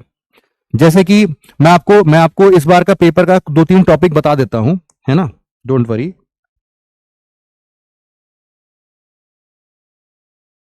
मैं आपको दिखा देता हूं जो इस बार के एसए का पेपर आया था उसमें क्या क्या टॉपिक्स थे। एक टॉपिक था life is long journey between human being and being human. समझ रहे हो? इसका हिंदी अनुवाद है कि मनुष्य होने और मानव बनने के बीच का लंबा सफर ही जीवन है। तो आप समझ सकते हो कैसा आ रहा है। दूसरा है आपका सॉरी, यहां पर बेटा एक चीज मैंने गड़बड़ बता दी आप लोग को। जो मैंने बताया था 5-5 टॉपिक्स आते हैं, नहीं 4 ही टॉपिक्स आते हैं। 4 में से एक ऐसे लिखना होता है, फिर 4 में से एक ऐसे लिखना होता है ना? तो 4 ही टॉपिक्स आ रहे हैं। फिर एक है आपका simplicity is the ultimate sophistication. सरलता चरम परिष्करण है। अब आप मतलब समझते रहना इसका। एक है mindful manifesto is the catalyst to a tranquil self. मतलब कठिन होते हैं, इतना आसान नहीं है। Culture is what we are, civilisation is what we have. मतलब कि जो हम हैं वह संस्कार है, जो हमारे पास है वह सभ्यता है। तो अब आप न खो जाओगे यार इन सब में लिखने के लिए। एक है patriarchy is the least noticed yet the most significant structure of social inequality. मतलब कि पितृसत्ता की व्यवस्था नजर में बहुत कम आने के बावजूद सामाजिक विषमता की सबसे प्रभावी संरचना है। तो अब आप सोच लो कि कैसे हो पाते हैं, है ना? सीरत अरोरा बोल रही sir please don't ignore my message. बेटा मुझे आपसे दुश्मनी थोड़ी ना है, मैं क्यों इग्नोर करूंगा? मेरा काम है पढ़ाना, है ना? मेरा काम कमेंट देखना 24 घंटे होता तो मैं फिर पढ़ाना बंद कर दूंगा। तो देयर विल बी चांसेस। अभी तो आप में मतलब आपके प्रारंभ बैच में बहुत कम बच्चे होते हैं, है ना? इसमें मेरे हिसाब से होंगे, मतलब आइडिया नहीं है मुझे कितने भी होंगे, बट मैंने जो दूसरे बैचेस में लेता हूं तो वहां पर 10,000 बच्चे 15,000 बच्चे एक साथ पढ़ते हैं। तो मैं कितने कमेंट्स पढ़ूंगा? मेरे स्क्रीन पर मुश्किल से एक टाइम पर 4 से 5 कमेंट विजिबल होते हैं बस, इसके बाद मुझे नहीं दिखता, और वो हमेशा ऊपर उठ जाते हैं। और मेरे पास ये पावर भी नहीं कि मैं उनको स्क्रॉल डाउन करके फिर से पढ़ लूं। तो मेरे स्क्रीन पर बस 5 कमेंट दिखते हैं, 5 कमेंट के बाद फिर वो ऊपर चला जाता है ना? वो ऊपर शिफ्ट हो जाता है। हाँ जी, तो कठिन है भाई सरल यूपीएससी को, इसीलिए तो बोल रहा हूं सरल समझे हो गया। ठीक है भाई, तो सबसे पहले बेटा क्या है? Indian heritage and culture. लेकिन देखो सबसे मजेदार बात सुनो, यहां पर क्या लिखा है? Indian culture will cover the salient aspect of art forms, literature and architecture from ancient to modern times. अब ये देख लो भाई साहब, खतरनाक तरीके से क्या लिख दिया इसने? कि सबसे पहले ये क्या है, आर्ट एंड कल्चर है भाई। आपका ये कौन सा पोर्शन है, ये आर्ट एंड कल्चर का पोर्शन है। ये बोल रहा है कि भैया इसमें आर्ट फॉर्म्स पढ़ लो, लिटरेचर पढ़ लो, आर्किटेक्चर पढ़ लो, ये 3 टॉपिक्स पढ़ लो, एंशियंट से मॉडर्न तक का, आर्ट एंड कल्चर खत्म। फिर अब ये नॉर्मल हिस्ट्री की जब आप बात करोगे तो उसमें बोल रहा है कि modern Indian history, modern Indian history पढ़नी है आपको from about the middle of 18th century. Middle of 18th century का मतलब है 1750 के बाद से 1750s के टाइम पर, तो 1757 की जब पहली क्रांति होती है हमारी, तो उस टाइम से आप इस चीज को देख सकते हो, वहां से उसको पढ़ते हो, और वहां का सिग्निफिकेंट इवेंट क्या है, पर्सनालिटीज, इश्यूज क्या क्या चल रहे थे। तो मेंस के सिलेबस में आप देखोगे तो एंशियंट और मॉडर्न हिस्ट्री का जिक्र नहीं है, सॉरी एंशियंट और मिडिवल हिस्ट्री का जिक्र नहीं है। ये बोलता है कि तुम मेंस के लिए सिर्फ 1750 के बाद की हिस्ट्री को पढ़ो। आप इसमें देखोगे कि आपका फ्रीडम स्ट्रगल भी आ जा रहा है। फ्रीडम स्ट्रगल मतलब कि मॉडर्न हिस्ट्री, इसके अलग अलग स्टेजेस, कितने लोग के क्या क्या कॉन्ट्रीब्यूशंस थे, कितने अलग अलग पार्ट्स में लड़ाई लड़ी गई। इसके अलावा आजादी तो मिल गई हमें, लेकिन आजादी मिलने के बाद क्या हुआ, पोस्ट इंडिपेंडेंस क्या हुआ। पोस्ट इंडिपेंडेंस में हमारे कई सारे राजा रजवाड़े हुआ करते थे, उनकी अलग अलग प्रोविंसेस हुआ करती थी। मद्रास प्रोविंसी है, कभी कभी बंगाल प्रोविंस है, मद्रास प्रोविंस है, तो अलग अलग अवध प्रोविंस है। तो इन सबके जितने भी राजा रजवाड़े थे, कुछ तो ब्रिटिशर्स के अंडर में आते थे और कुछ आजाद घूमते थे। उन सबको इकट्ठा करना अपने आप में बहुत ही मुश्किल हो गया था, जिसको हम लोग प्रिंसली स्टेट्स का कंसोलिडेशन बोलते हैं। इसी में हमारे महान सरदार वल्लभ भाई पटेल साहब ने बहुत ज्यादा अपना रोल प्ले किया था। और शायद आप लोगों ने अगर हिस्ट्री पढ़ा होगा तो इन्हीं का साथ देने के लिए आए थे यहां पर वीपी मेनन साहब। तो वीपी मेनन साहब और सरदार पटेल जी, इन दोनों ने मिलकर बहुत ही ज्यादा कठिन काम किया था इंडिया को आज के शेप में डालने के लिए। आज इंडिया जैसा दिखता है वो पहले कई सारे प्रिंसली स्टेट्स में टूटा हुआ था, उनको इन्होंने जोड़ा। ठीक है, रीऑर्गेनाइजेशन हुआ हमारे कंट्री का। तो ये पूरा पढ़ना है, इसी में आपको पूरा पढ़ना पड़ता है कि इंदिरा गांधी की सरकार आई, फिर राजीव गांधी की सरकार आई, कैसे अटल बिहारी वाजपेयी जी ने काम किया। तो ऐसे ऐसे कई सारे पूरे कंट्री के अंदर जितने भी चेंजेस आए सब पढ़ना पड़ेगा। फिर यहां पर इसके अलावा और क्या है भाई, ये बोल रहा है कि फिर इसके बाद जरा तुम ना वर्ल्ड हिस्ट्री पर भी ध्यान दो। वर्ल्ड हिस्ट्री देखो प्रीलिम्स में कहीं नहीं लिखा था, है ना, लेकिन यहां पर आपके मेंस में वर्ल्ड हिस्ट्री भी आपका पार्ट बनता है। लेकिन आपको एक बात खुशी की बता देता हूं कि वर्ल्ड हिस्ट्री का सिलेबस भले ही बहुत बड़ा है, लेकिन यूपीएससी इससे क्वेश्चन ना के बराबर पूछती है। कई साल इससे क्वेश्चन आते ही नहीं है, कभी आते हैं तो एक ही क्वेश्चन आता है। तो इसीलिए ये इतना इंपॉर्टेंट हिस्सा नहीं है। इसमें क्या है कि 18th सेंचुरी से, मतलब कि 1700 के बाद से जितनी भी चीजें हुई हैं, जैसे कि industrial revolution, world war, national boundaries को जब वापस से बनाया गया, जैसे कि आपने इंडिया के रेस्पेक्ट में भी सुना होगा, है ना, एलएसी बनाया गया, line of actual control, line of control LOC बनाया गया। ऐसे ही मतलब जितनी भी रेखाएं ऐसी बनाई गई हैं, उन सबके लिए आप देखो, जब आप जर्मनी का यूनिफिकेशन देखते हो, इटली का यूनिफिकेशन पढ़ते हो, तो इन सभी जगहों पर लाइन रीड्रॉ की गई थी। अफ्रीका के कई सारे कंट्रीज को जब आप देखते हो तो वहां पर आपको सीधी सीधी लाइंस दिखती है, जैसे किसी ने स्केल से सीधे ऐसे खींच दिया हो। तो वैसे वैसे कैसे बना, साउथ अमेरिका के कितने डिविजन्स थे, तो ये पूरे वर्ल्ड में कैसे कैसे क्या क्या चीजें हुई उनको पढ़ना है। पॉलिटिकल फिलॉसफी के बारे में पढ़ना है, कॉलोनाइजेशन और डीकॉलोनाइजेशन के बारे में पढ़ना है, कम्युनिज्म के बारे में पढ़ना है, कैपिटलिज्म के बारे में पढ़ना है, सोशलिज्म के बारे में पढ़ना है। ये सब आपको पढ़ते रहना है। सुहानी कह रही है आप पानी पी लीजिए थोड़ा प्लीज। क्यों भाई, मेरी आवाज में कोई गड़बड़ी मिल रही है क्या आपको? फिर इसके बाद जरा आप लोग देख लीजिए कि सेलिएंट फीचर्स क्या है आपके इंडियन सोसाइटी का, और इंडिया में डाइवर्सिटी क्या है उसके बारे में जरा देखो, है ना। हम लोग बोलते नहीं कि इंडिया में अलग अलग कास्ट, क्रीड, रिलीजन और बिलीफ, फेथ के लोग होते हैं, तो वही डाइवर्सिटी है हमारे इंडिया की। हमारी डाइवर्सिटी कपड़ों को लेके भी हो सकती है, खान पान को लेके भी हो सकती है, मतलब कुजीन को लेके, आपके ड्रैपरी को लेके। तो ये सब अच्छे अच्छे वर्ड्स हैं। आप जब यूपीएससी की तैयारी करते हो तो आपको इन सब वर्ड्स को बड़े अच्छे तरीके से इस्तेमाल करना पड़ता है। तो वो सारी चीजों की डाइवर्सिटी आपको समझनी है।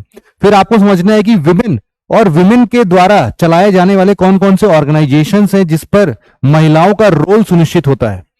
पॉपुलेशन का क्या रोल है, एसोसिएटेड इश्यूज क्या हैं इनके, पॉपुलेशन के मेजर लोगों के मेजर लोगों के पॉपुलेशन में क्या इश्यूज समझ में आते हैं, पॉवर्टी को कैसे एलिमिनेट कर सकते हैं, इनका डेवलपमेंटल इश्यूज से क्या रिलेशन है, अर्बनाइजेशन, उनके समस्याएं, उनके समाधान, सब कुछ आपको पढ़ना है। फिर उसके बाद ग्लोबलाइजेशन का इंडियन सोसाइटी पर क्या प्रभाव है, सोशल एम्पावरमेंट किसको बोलते हैं, सहज मामले में, सही मामले में सोशल एम्पावरमेंट क्या है, क्या किसी को नौकरी दे देना उसका सोशल एम्पावरमेंट है, नौकरी दे देने के बाद भी घर में अगर उसका शोषण हो रहा है तो वो एम्पावरमेंट थोड़ी ना यार। किसी को पैसों के दम पर आप एम्पावर नहीं कर सकते हो। उसकी कितनी बात घर में सुनी जाती है, आप लोग अपने घर में ही देखते होंगे कि ज्यादातर करके पिताजी की बात सुनी जाती है। अगर मम्मी ने कुछ भी बोला तो हाँ ठीक है, नजरअंदाज करके, या फिर कभी कभी घर में मम्मी लोग भी थोड़ा अहम रोल प्ले करती हैं। लेकिन आपने देखा होगा चार समाज के बीच में हमेशा पुरुष प्रधान देश है हमारा, तो इसमें क्या है, पुरुषों की बात ज्यादा मानी जाती है ना, आप सभी लोगों ने देखा होगा अपने लिए। तो ये वही चीज है। तो एम्पावरमेंट का एक्चुअल मतलब क्या है वो समझना है। कम्युनलिज्म क्या है, रीजनलिज्म क्या है, सेक्युलरिज्म क्या है। हमारे लिए देखो, जो सेक्युलर वर्ड है वो धर्मनिरपेक्षता के बारे में बात करता है। धर्मनिरपेक्ष होना इसका मतलब ये नहीं है कि आप ना रिलीजियस फिगर की बात ही मत करो, आप नास्तिक बन जाओ, ये सेक्युलरिज्म नहीं है। आपके अंदर सेक्युलरिज्म की भावना है, इसका मतलब है कि सर्वधर्म समभाव, मतलब कि आप सभी धर्मों को एक नजरिए से देखते हो, आपके लिए हर एक धर्म एक समान है। तो वैसी चीजें हैं। हाँ, निशांत बोल रहे हैं कि यूपीएससी का सिलेबस तो वेल डिफाइंड है, पीपल से everything under the sun is asked. बेटा बिल्कुल सही है बात, देखो आपकी कहीं ना कहीं आपकी बात बिल्कुल सही है कि यूपीएससी का सिलेबस जिसने समझ लिया उसको काफी सारी चीजें समझ में आ जाती हैं। और एक चीज और समझाता हूं, यूपीएससी का सिलेबस अगर आपने इसके साथ साथ प्रीवियस ईयर क्वेश्चन को भी समझ लिया बेटा, तब आप ये नहीं कहोगे कि everything that is covered under the sun will be asked. अच्छा, will be asked, can be asked, हो सकता है पूछ ले, क्या दिक्कत है। जैसे मान लो कि 1750 नंबर का मेंस का पेपर है, अगर उसने 15 नंबर का 10 नंबर का सवाल कुछ ऐसा पूछ लिया जो कहीं पर भी मेंशन नहीं है, तो क्या आप उस 10 नंबर की चिंता करोगे क्या? आपको यार पूरे 1750 में से लेके कितने आने, 800 नंबर लेके आने, छोड़ देना यार उसको। लेकिन क्या उस 10 नंबर के लिए पूरे जहां की पढ़ाई करने लगोगे? नहीं, इसमें कौन सी समझदारी है। तो स्मार्ट स्टडी करना बड़ा जरूरी है। आपको पता होना चाहिए कि आप क्या पढ़ने के लिए आए हो, क्यों पढ़ना चाहते हो। यूपीएससी ने इसके बारे में कितने बार और पहले क्वेश्चन पूछ लिया है, तो वो टॉपिक्स आपके लिए इंपॉर्टेंट हो जाते हैं। ठीक है भाई। तो यहां पर salient features of world physical geography, अब देखो यहां पर आपका फिजिकल ज्योग्राफी आ गया। अब ये कहने को तो एक लाइन है, salient features of world physical geography, लेकिन जब मैं फिजिकल ज्योग्राफी का ये एक लाइन पढ़ाता हूं तो इसके लिए मुझे पता है 30 क्लास लगते हैं। 30 क्लास कितने घंटे के? 2.5 घंटे के, 2.5 आवर्स। पूरी की पूरी जो ज्योग्राफी है बेटा वो यही है। 30 class of 2.5 hours, it is approximately कितना हो गया भैया, ये 75 घंटे हो गए क्या? तो लगभग समझ लो, लगभग इतना ही देर आपको क्या लगता है सिर्फ पहली लाइन खत्म करने में लगता है। बाद में सिलेबस दिखने में बड़ा लगता है, बट ये छोटा है कि आपको की नेचुरल रिसोर्सेस, जैसे कि वर्ल्ड में ना बहुत सारे नेचुरल रिसोर्सेस होते हैं आपके लिए।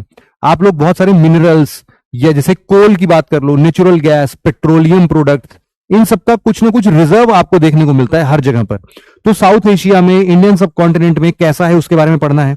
Primary, secondary, tertiary sector of industries कैसे काम करती है। प्राइमरी बोले तो आपका एग्रीकल्चर सेक्टर हो गया, सेकेंडरी बोले तो आपका मैन्युफैक्चरिंग सेक्टर हो गया, टर्शियरी बोले तो आपका सर्विस सेक्टर हो गया।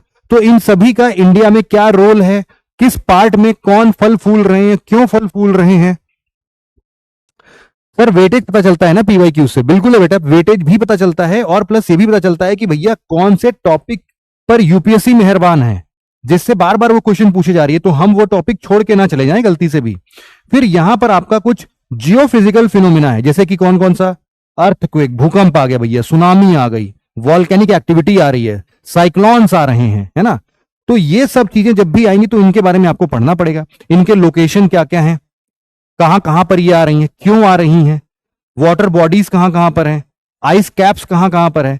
तो फ्लोरा फौना को भी डिफाइन करना है इन चेंजेस के साथ में कि ये इनके अंदर में क्या बदलाव देखने को मिल रहे हैं। ये पूरी बात जो है ये आपकी होगी जीएस पेपर 1 की।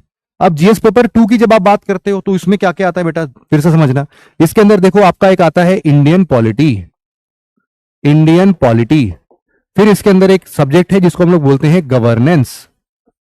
फिर एक है जिसको हम लोग बोलते हैं सोशल जस्टिस, और एक है इसको जिसको हम लोग बोलते हैं इंटरनेशनल रिलेशंस।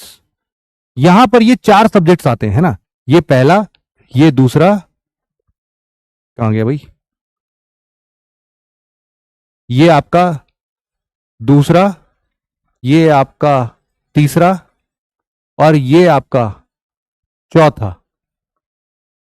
तो ये चार चार टॉपिक्स आपके लिए काफी, चार सब्जेक्ट्स आपके लिए जीएस पेपर 2 में भी इंपॉर्टेंट हो जाते हैं। जैसे यहां पर देखना, जीएस पेपर 2 की बात कर लो आप, जीएस पेपर 2 में आपका यही चार सब्जेक्ट है कि नहीं? देखो, social justice, polity, constitution, governance और इंटरनेशनल रिलेशन। मैंने क्या किया है, कॉन्स्टिट्यूशन और पॉलिटी को एक साथ लिख दिया है इंडियन पॉलिटी के अंदर में, बस। पैटर्न भी चेंज होता है, बिल्कुल चेंज होता है यार, और क्या, पैटर्न ही तो पकड़ना है अपने को। तो हमने इंडियन कॉन्स्टिट्यूशन पढ़ा, इंडियन कॉन्स्टिट्यूशन के बाद देखो यहां पर पूरा सेपरेशन ऑफ पावर क्या है, इंडियन कॉन्स्टिट्यूशन अलग अलग स्कीम्स कैसे कैसे करके आता है, पार्लियामेंट के और स्टेट लेजिस्लेचर के स्ट्रक्चर, फंक्शनिंग, इनके बारे में पढ़ो। फिर अलग अलग जितने भी एग्जीक्यूटिव्स और जुडिशरीज हैं, जैसे कि अलग अलग मिनिस्ट्रीज हैं, डिपार्टमेंट हैं, ये सब कैसे काम करते हैं, इनके बारे में, इनके स्ट्रक्चर के बारे में पढ़ो।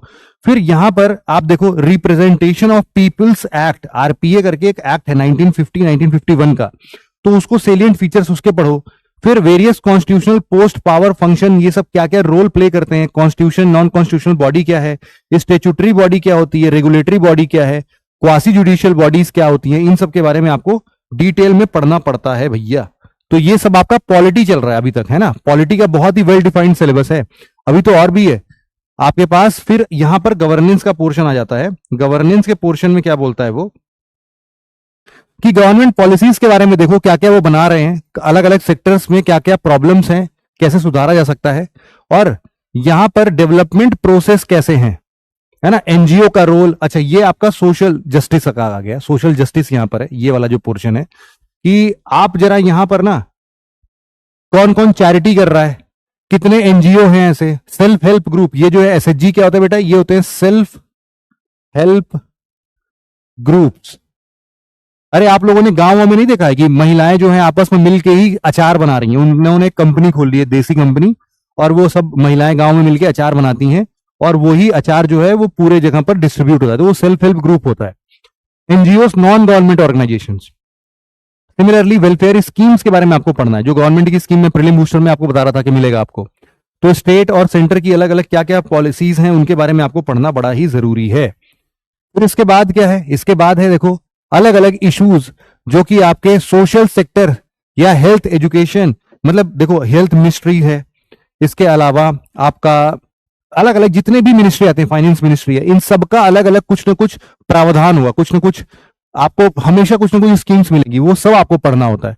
पॉवर्टी और हंगर से रिलेटेड क्या क्या इश्यूज हैं वो भी समझना है। फिर यहां पर गवर्नेंस आता है आपका, कि इंपॉर्टेंट एस्पेक्ट ऑफ गवर्नेंस क्या है, ट्रांसपेरेंसी, अकाउंटेबिलिटी क्या होती है, ई गवर्नेंस, जैसे कि अब आजकल आप लोग अपने आधार कार्ड में सुधार करने के लिए आप लोग कुछ भी इंटरनेट पर जाके अप्लाई कर सकते हो, आप ई एफआईआर दर्ज कर सकते हो, आपको कुछ भी रेलवे की टिकट बुक करनी है तो ऑनलाइन बुक कर सकते हो, कई सारी चीजें अब ऑनलाइन हो गई हैं, है ना? ई गवर्नेंस बोल रहे हैं इसको। इसके एप्लीकेशंस क्या क्या है, मॉडल्स क्या क्या है, limitation, potential, citizen charter, accountability वगैरह वगैरह सब आपको इसमें पढ़ना है, कि डेमोक्रेसी में सिविल सर्विस का रोल क्या है। फिर यहां से आपका आपका इंटरनेशनल रिलेशन स्टार्ट हो जाता है, ये सारा क्या है, आईआर। इंडिया का अपने नेबरहुड से क्या क्या रिलेशन है, बायलेटरल क्या रिलेशन है, रीजनल क्या रिलेशन है, ग्लोबल रिलेशन क्या है। मोदी जी आपको पता है कि आपके कहीं कहीं इधर उधर हमेशा घूमते रहते हैं, तो उनसे क्या क्या निकल कर आता है, उनके घूमने से क्या क्या बातें निकल कर आती हैं। फिर पॉलिसीज, पॉलिटिक्स, जो भी अलग अलग कंट्रीज इंडिया के इंटरेस्ट में लेके आती हैं या इंडिया के इंटरेस्ट के विरुद्ध लेके आती हैं, उन सब के बारे में पढ़ो। इंटरनेशनल इंस्टीट्यूशन के बारे में पढ़ो, जैसे कि साउथ ईस्ट एशिया में जब आप आते हो तो आपको मिलता है क्या, आसियान कंट्री मिलते हैं आपको, आसियान का नाम आप लोगों ने सुना होगा शायद। फिर आप लोगों ने शायद कई बार यूरोपियन यूनियन का नाम सुना होगा। ऐसे कई सारे ना ऑर्गेनाइजेशंस हैं इंटरनेशनल लेवल पर, उन सबके बारे में आपको थोड़ा थोड़ा थोड़ा थोड़ा उनका एजेंसी क्या क्या है और बेसिक उनका स्ट्रक्चर, वो किस लिए बने हैं, इन सब के बारे में आपको पता होना जरूरी है। तो ये आपका हो गया जीएस पेपर 2।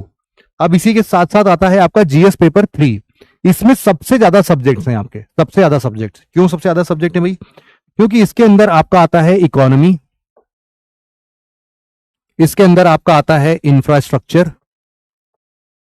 इसके अंदर आपका आता है एग्रीकल्चर, इसके अंदर आपका आता है साइंस एंड टेक्नोलॉजी, फिर आता है आपका इन्वायरमेंट एंड इकोलॉजी, फिर आपका आता है डिजास्टर मैनेजमेंट, फिर आपका आता है इसमें इंटरनल सिक्योरिटी।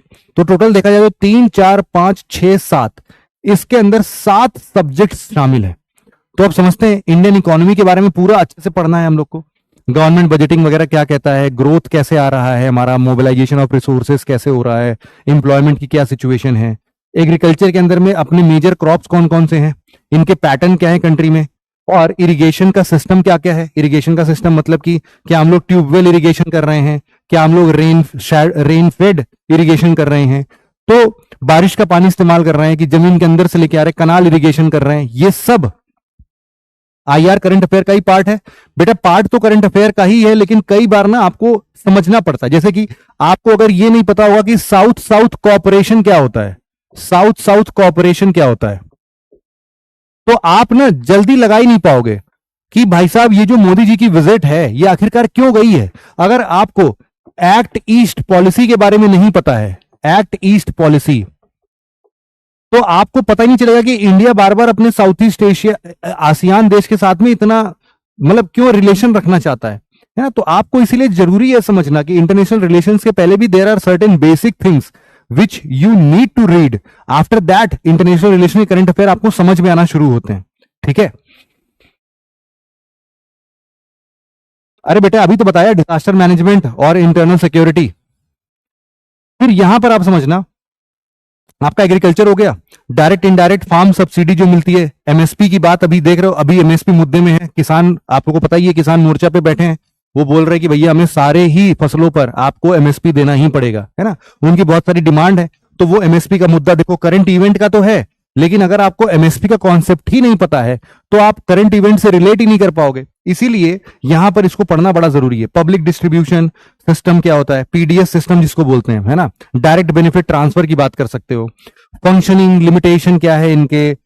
फिर यहां पर कुछ कुछ चीजें आती हैं आपकी फूड प्रोसेसिंग। अब ये आपका थोड़ा थोड़ा food processing related industries in India, उनका स्कोप, सिग्निफिकेंस, क्या क्या लोकेशन है, कैसे इसको मेंटेन करते हैं, लैंड रिफॉर्म्स क्या है इंडिया में, लिबरलाइजेशन क्या हुआ इंडिया में। अभी अभी आपको पता है कि हमारे पूर्व प्रधानमंत्री साहब डॉक्टर मनमोहन सिंह जी का देहांत हुआ है, तो उन वो ही एक पर्सन थे जिन्होंने 1991 में हमारे लिबरलाइजेशन, प्राइवेटाइजेशन और ग्लोबलाइजेशन में एलपीजी रिफॉर्म्स जिसको हम लोग बोलते हैं, वो इंडिया में वो लेके आए थे। तो देखो वो उन सबकी बात यहीं पर लिखी गई है कि इकोनॉमी में इसके चेंज से आखिरकार क्या इफेक्ट पड़ा, कैसे इंफ्रास्ट्रक्चर में डेवलपमेंट स्टेज हम लोग देख सकते हैं।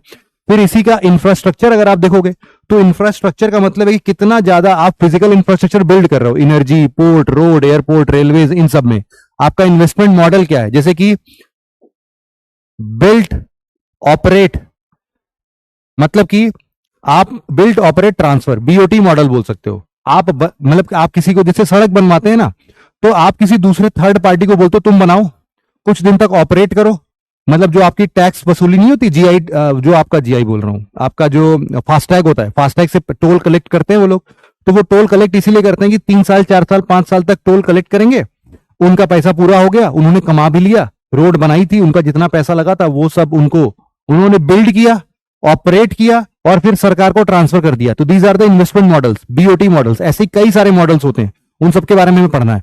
फिर आगे अपना favourite subject science and technology, इसमें हमारे रोजमर्रा की जिंदगी में क्या क्या डेवलपमेंट है उनके बारे में पढ़ना, इंडिया का, इंडियंस का क्या कंट्रीब्यूशन है साइंस एंड टेक्नोलॉजी के फील्ड में, उसके बारे में पढ़ना। फिर इसमें देखोगे आप तो IT, space, computer, robotics, nano technology, biotechnology, intellectual property rights, इन सबसे रिलेटेड जो भी कंसर्न्स है उनके बारे में पढ़ना। फिर आपका आता है इन्वायरमेंट एंड इकोलॉजी, फिर conservation, environment, pollution, environment impact assessment, ये सब आप लोगों ने अपनी क्लास 8, 9th, 10th की इन्वायरमेंट की किताब में पढ़ा होगा। फिर यहां पर आप देखोगे तो आपका इंटरनल सिक्योरिटी आ जाता है, यहां से इंटरनल सिक्योरिटी। अब देखो जैसे कि स्प्रेड ऑफ एक्सट्रीमिज्म, जैसे कि अभी मणिपुर के जो भी सीएम थे उन्होंने माफी मांगी है ना, कि यार मणिपुर में इतना ज्यादा विवाद चल रहा है, इतने लोगों की जान चली गई, इतने लोगों की प्रॉपर्टी लॉस हो गई, तो उन्होंने माफी मांगी अभी हाल फिलहाल, अभी मतलब 1 हफ्ते 10 दिन या 5 दिन पहले की बात है ये। तो आखिरकार क्यों हो रहा है, क्योंकि वहां पर यार एक्सट्रीमिज्म है। आप नॉर्थ ईस्ट में जब आप जाते हो तो आपको एक वहां पर आप जब भी देखोगे तो आपको रेड कॉरिडोर एरिया दिखता है वहां पर, है ना, वहां पर आपको अलग अलग ट्राइबल कम्युनिटीज दिखती हैं जो कि आपस में ही लड़ाई कर रहे हैं, तो उनके विवाद हो रहे हैं वहां पर। तो वैसे ही सिमिलरली एक्सटर्नल स्टेट जैसे कि टेररिज्म, इसका क्या हमारे इंडिया पर इफेक्ट पड़ रहा है। कुछ नॉन स्टेट एक्टर्स हैं, नॉन स्टेट एक्टर्स में टेररिस्ट एक्टिविटीज वही सब आते हैं, टेररिस्ट ऑर्गेनाइजेशन, ये हमारे इंटरनल सिक्योरिटी कैसे चैलेंज कर रहे हैं। हमारा कम्युनिकेशन नेटवर्क कैसे काम कर रहा है सिक्योरिटी का, मीडिया का क्या रोल है इसमें, सोशल नेटवर्किंग साइट्स जैसे कि आपका फेसबुक, ट्विटर, इंस्टाग्राम, ये सब क्या कर रहा है आज के जमाने में, इंटरनल सिक्योरिटी में कैसे थ्रेट है। आप सबको पता है ना कि साइबर सिक्योरिटी आज के टाइम पर एक बहुत ही पेचीदा मुद्दा बन चुका है। आपको पता है कि आजकल लोग फेक कॉल करते हैं, फेक हाउस अरेस्ट करवा देते हैं, आपको बोलते हैं कि भैया अब आप जेल में बंद हो अगले 5 दिन के लिए, जबकि आप रहते अपने घर में हो, आपको ऑनलाइन कैदी बना दिया गया है, वगैरह वगैरह। तो साइबर फ्रॉड्स जो होते हैं उनसे रिलेटेड भी आपको ये देखना पड़ता है। मनी लॉन्ड्रिंग, आपको पता ही होगा कि अभी पनामा पेपर्स लीक हुआ था, तो उसमें कई सारे हमारे इंडिया के लोग थे जिनका नाम निकला था। तो मनी लॉन्ड्रिंग का मतलब क्या है कि आपका काला पैसा, काला धन जो है उसको आप अपने भारत में ना रख के किसी दूसरे विदेश में नचा दो, घुमा दो, और वहां से आप सारा ट्रांजैक्शन उनके डॉलर्स में करो, वैसे वैसे करो। मनी लॉन्ड्रिंग, उसका कैसे रोकथाम हो सकता है। सिक्योरिटी चैलेंजेस, इनका मैनेजमेंट, हमारे बॉर्डर एरियाज में आपको पता है एक तरफ पाकिस्तान है, एक तरफ चाइना है, एक तरफ हमारा म्यांमार है। इन सभी जगहों से, जैसे रोहिंग्या क्राइसिस से भी चल रहा है, रोहिंग्या मुस्लिम्स का क्राइसिस आपको देखने को मिलेगा। आपके म्यांमार के बॉर्डर को टाप करके वो मणिपुर में घुसने की कोशिश करते हैं हर बार। तो वो कैसे होता है, वो बॉर्डर एरिया मतलब कैसे सही होगा, क्या लिंकेजेस हैं, ऑर्गेनाइज्ड क्राइम होता है वहां से, है ना, इनफिल्ट्रेशन होता है टेररिज्म का, तो ये सब कैसे होगा। सिक्योरिटी फोर्सेस हमारे यहां पर कौन कौन सी हैं, जैसे कि आपने सुना होगा बहुत सारे अपने यहाँ पर ब्लैक कमांडोज और ये सब हैं, तो इनके लिए इनका काम क्या है वो सब पढ़ना है। और फाइनली आपका आता है जीएस पेपर 4 एथिक्स। ये समझ लो बहुत ही आध्यात्मिक प्रकार का पेपर है।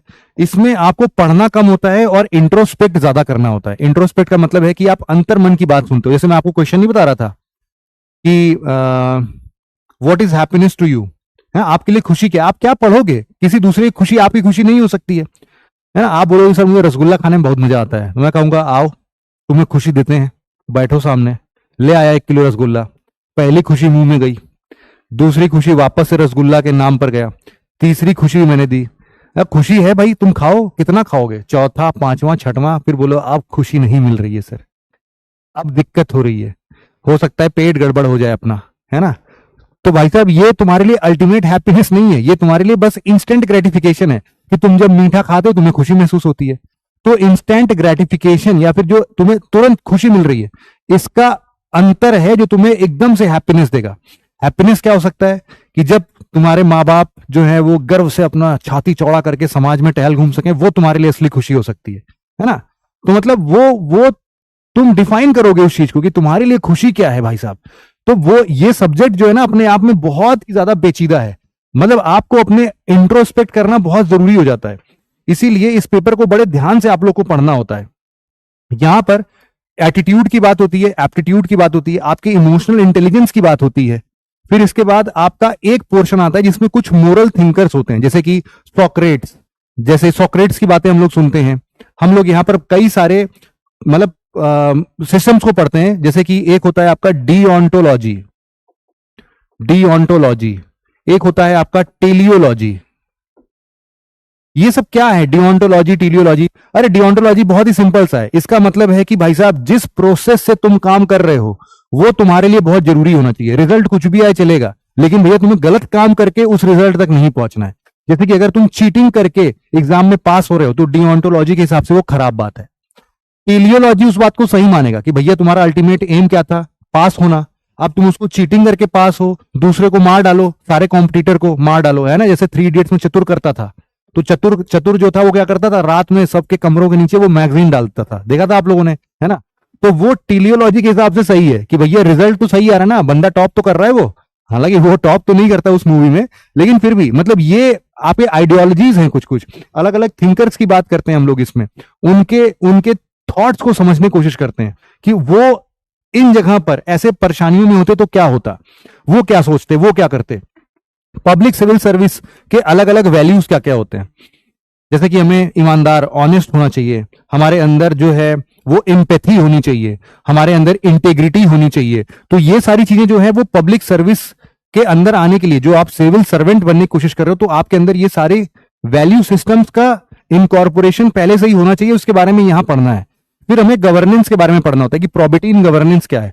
तो पब्लिक सर्विस फिलोसफिकल बेसिस पर कि गवर्नेंस और प्रॉबिटी क्या है, information sharing, transparency, government, right to information, RTI वगैरह की बात आप लोग हमेशा सुनते होगे ना, कि राइट टू इंफॉर्मेशन जब से आ गया है तब से हम लोगों ने कई सारे जगहों पर, मतलब हम लोगों ने जैसे मान लो कि मिनिस्ट्री में आपको बताना है कि हेल्थ मिनिस्ट्री में अभी जो भी आयुष मिनिस्ट्री बनी है अपनी, कि उन्होंने कितने सारे ऐसे आयुष सेंटर्स ओपन किए हैं, इसकी जानकारी आपको अगर लेनी है तो आप आरटीआई दायर कर सकते हो। राइट टू इंफॉर्मेशन के अंतर्गत आप अपना आरटीआई लगाओगे, सरकार आपको जवाब देगी इसका, और उसका एक टाइम फ्रेम है ना। तो ये सारी चीजें, कोड ऑफ एथिक्स क्या है, कोड ऑफ कंडक्ट क्या है, इन सबको हम समझते हैं। और फिर आता है केस स्टडी, ये बहुत ही जरूरी है भाई साहब। केस स्टडी का क्या मतलब है, जैसे मैं आपको बताता हूं, जब आप एडिटोरियल डिस्कशन अभी सर का सुनोगे ना, तो सर रोज एक केस स्टडी डिस्कस करते हैं। कि जैसे उन्होंने ना अभी एक बहुत ही रिसेंट एग्जांपल दिया था कि एक महिला थी, महिला ऑफिसर थी, वो ना मतलब मेडिकल स्टोर्स जो होते हैं उनकी लाइसेंसिंग को वो चेक करती है और उसको एक्सटेंड करती है। तो वो एक मेडिकल स्टोर पर गई और उससे बोल रही है कि 50,000 रुपए लाओ। 50,000 रुपए नहीं दोगे भैया तो तुम्हें समझ लो दुकान से हाथ धोना पड़ेगा, तुम क्या फालतू की बात करो। वो कह रहा है कि साहब छोड़ दीजिए, 25,000 रुपए ले लीजिए, 30,000 रुपए ले लीजिए। वो साफ साफ बोल रही है कि भैया 25-30,000 रुपए मोल भाव चल रहा है, सब्जी मंडी में खड़े हो गया, नहीं चलाना है दुकान तो सीधे सीधे बोलो बंद करवा दूंगी दुकान, एक सिग्नेचर करूंगी दुकान बंद हो जाएगा, है ना। और वो सारी चीजें वीडियो में कैद हो गई। तो ऐसी सिचुएशन में अगर आप एक डिस्ट्रिक्ट मजिस्ट्रेट होते और आपको ऐसी वीडियो मिलती, अब वो जब वीडियो वायरल हो रही है तो वो जो महिला ऑफिसर थी वो कह रही है कि ये फेक वीडियो है, ये उसकी असल वीडियो नहीं है, ये वो पर्सन नहीं है, कोई और पर्सन है जो उसके जैसा लग रहा है, तो एक साजिश के तौर पर दिखाया जा रहा है। तो मतलब आप अगर एक एज ए डीएम यहां पर क्या रोल प्ले करोगे, आप कैसे एक्शंस लोगे, इन सब चीजों की तहकीकात होती है कि आप कैसे देखते हो इन सबको। तो आपके सामने ऐसे ही एथिकल डायलेमा दिए जाते हैं जिसमें आपको लगेगा कि यार अब तो हम फंस गए, अब क्या करें। जैसे कि मान लो बिहार में आप सबको पता है कि शराब बंद है, शराब बैन है, वहां पर आप नहीं उसका सेवन कर सकते हो। आप बिहार के एक मिनिस्टर के पार्टी में गए जहां पर आपके सीनियर ऑफिसर्स भी थे, है ना, लेकिन आप मान लो उस टाइम एसडीएम की पोस्ट पर हो और आपके डीएम साहब हैं, आपके और भी एडीएम साहब हैं, तो मतलब ये सब लोग जो है ना वो लोग तो बढ़िया से खा पी रहे हैं और आप घुसे और आपने देखा कि अरे यार ये तो यहां शराब बंदी है और ये लोग तो अच्छे से खुलेआम सेवन कर रहे हैं। अब उस सिचुएशन में आप क्या करोगे, आप सीनियर को जाके बता नहीं सकते हो, किसको बताओगे, मंत्री तक तो वहां पर बैठा हुआ है। तो उस सिचुएशन में आप क्या करोगे, यही ऐसे एथिकल डायलेमास आते हैं। आपके पास कोई एक बूढ़ी औरत आती है और वो बोलती है कि मेरे पास आधार कार्ड नहीं है, ना मेरा कोई बैंक अकाउंट से आधार कार्ड लिंक नहीं हो पा रहा है, क्योंकि यहां पर मैं प्रूफ नहीं कर पा रही हूं कि मैं यहीं की सिटीजन हूं कि नहीं, मेरा घर बार नहीं है, मैं सड़क पर सोती हूं। तो इसीलिए अब मुझे कभी भी सरकार की तरफ से जितने भी मान लीजिए पेंशन की बात होती है या फिर किसी भी तरीके का जो भी डायरेक्ट बेनिफिट ट्रांसफर होता है वो मुझे नहीं मिल पाता है। तो आप क्या करोगे उस केस में, उसको भगा दोगे, है ना, या फिर उसके लिए एक एक्स्ट्रा स्टेप ले लोगे, सरकार के खिलाफ चले जाओगे कि नहीं भाई इसको तो एक्सेप्शनल केस में दे दो, है ना। वो भी नहीं कर सकते आप, नियम कानून नहीं तोड़ सकते भैया। अभी ऊपर ऊपर पड़ा है code of conduct, code of ethics, उसको ब्रेक नहीं कर सकते हो। Sir will you post this PDF anywhere, बेटा आप थोड़े से स्मार्ट बनो, जब भी यूपीएससी की प्रिपरेशन में आते हो ना आप हमेशा स्मार्ट बनो, अवेयर रहना सीखो। आप जैसे ही गूगल पर सर्च करते हो यूपीएससी सिलेबस, इंटर मारो यूपीएससी सिलेबस पीडीएफ, इंटर मारोगे पहली लिंक पे पहला पहला पीडीएफ यही मिलेगा, है ना। तो आप हमेशा इसके बारे में सोचो, है ना। तो आप हमेशा थोड़ा सा एक्टिव रहोगे, थोड़ा सा अवेयर रहोगे चीजों से, तो आपको हमेशा चीजें मिल जाएंगी। तो डोंट वरी, ये कोई बहुत अलग सी चीज नहीं है जो सिर्फ मेरे पास है, ये दुनिया जहां के उन सभी बच्चों के पास है जो कि यूपीएससी की तैयारी करते हैं, सबने ऑनलाइन डाउनलोड कर रखा है। तो आप भी वैसा ही करो, अब आप लोग भी थोड़ा सीरियस बनो। अब इसके बाद देख लो बेटा, बस अब ये सब तो आपके ऑप्शनल पेपर्स हैं, ऑप्शनल पेपर के अलग अलग प्रकार हैं, है ना। अब ये प्रॉपर पूरा आपका ऑप्शनल पेपर चल रहा है। यहां पर मैं थोड़ा सा इसको साइडलाइन करके आपको थोड़ा सा वो बता देता हूं कि सारे के सारे कौन कौन से ऑप्शनल सब्जेक्ट्स होते हैं आपके लिए। एंथ्रोपोलॉजी आ गया, ये क्या चल रहा है, हिस्ट्री, बांग्ला लिटरेचर,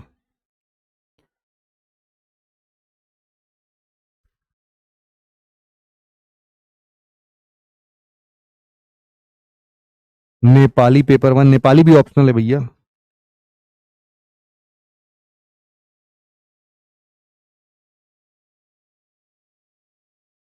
ये सब किसी और के पेपर्स हैं। अच्छा ये सब तो वो कंपलसरी लैंग्वेज वाले पेपर्स हैं आपके, है ना। तो ऐसे टोटल देखा जाए तो आपके पास तीन चार नहीं बल्कि आपके पास लगभग 40-42 ऑप्शनल सब्जेक्ट्स का पूरा एक जोन होता है ना, कि आप उनमें से कोई भी ऑप्शनल चुन सकते हो। चलो मैं यहां पर एक लिस्ट सर्च करके देख लेता हूं, यहां पर मैं बताता हूं आपको।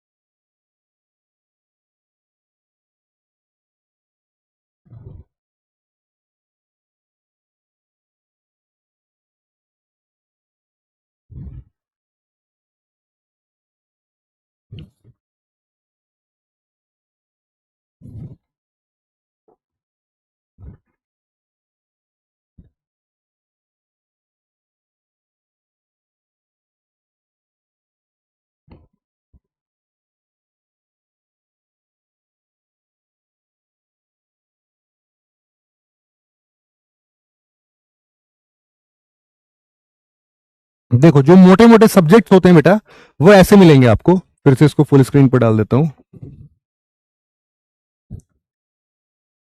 यहां पर देखना, जैसे कि agriculture, animal husbandry, anthropology, botany, chemistry, civil engineering, commerce, economics, electrical engineering, geography, zoology, history, law, management, mathematics, mechanical engineering, medical science, philosophy, physics, political science and international relations, PSIR, psychology, public administration, sociology, statistics और zoology.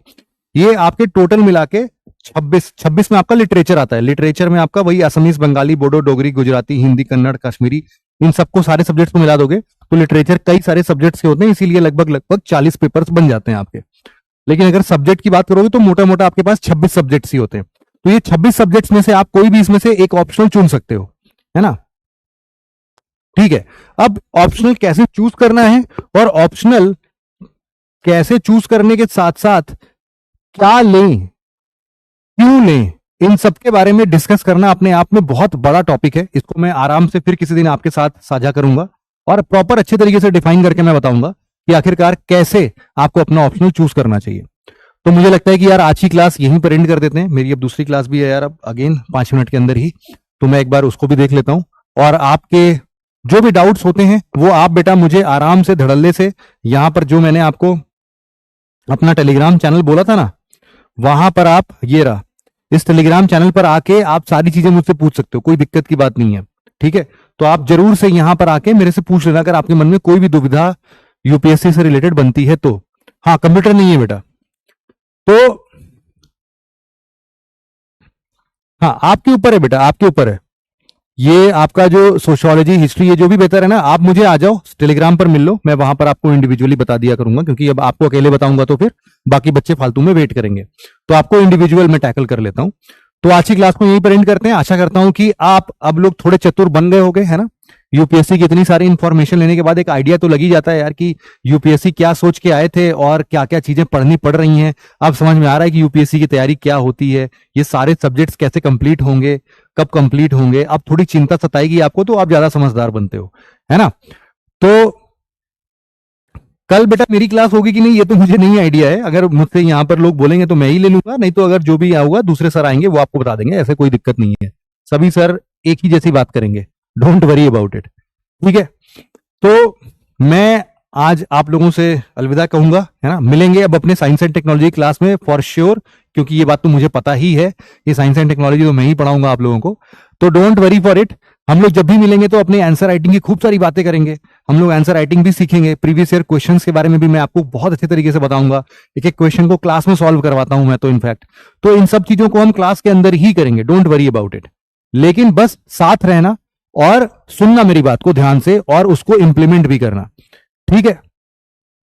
चलो भाई, तो आज के लिए इतना ही था। Thank you so much. अगर आपको ये सेशन अच्छा लगा है तो नीचे कमेंट सेक्शन में यार मेरे को बता दीजिएगा कैसा लग रहा है आपको, मजा आ रहा है, समझदार हो गए कि नहीं, चतुर बन गए कि नहीं। फाइनली आपको बनाना चतुर चिंटू ही था अपने को, है ना। चतुर चिंटू धीरे धीरे बन रहे हो आप लोग, है ना।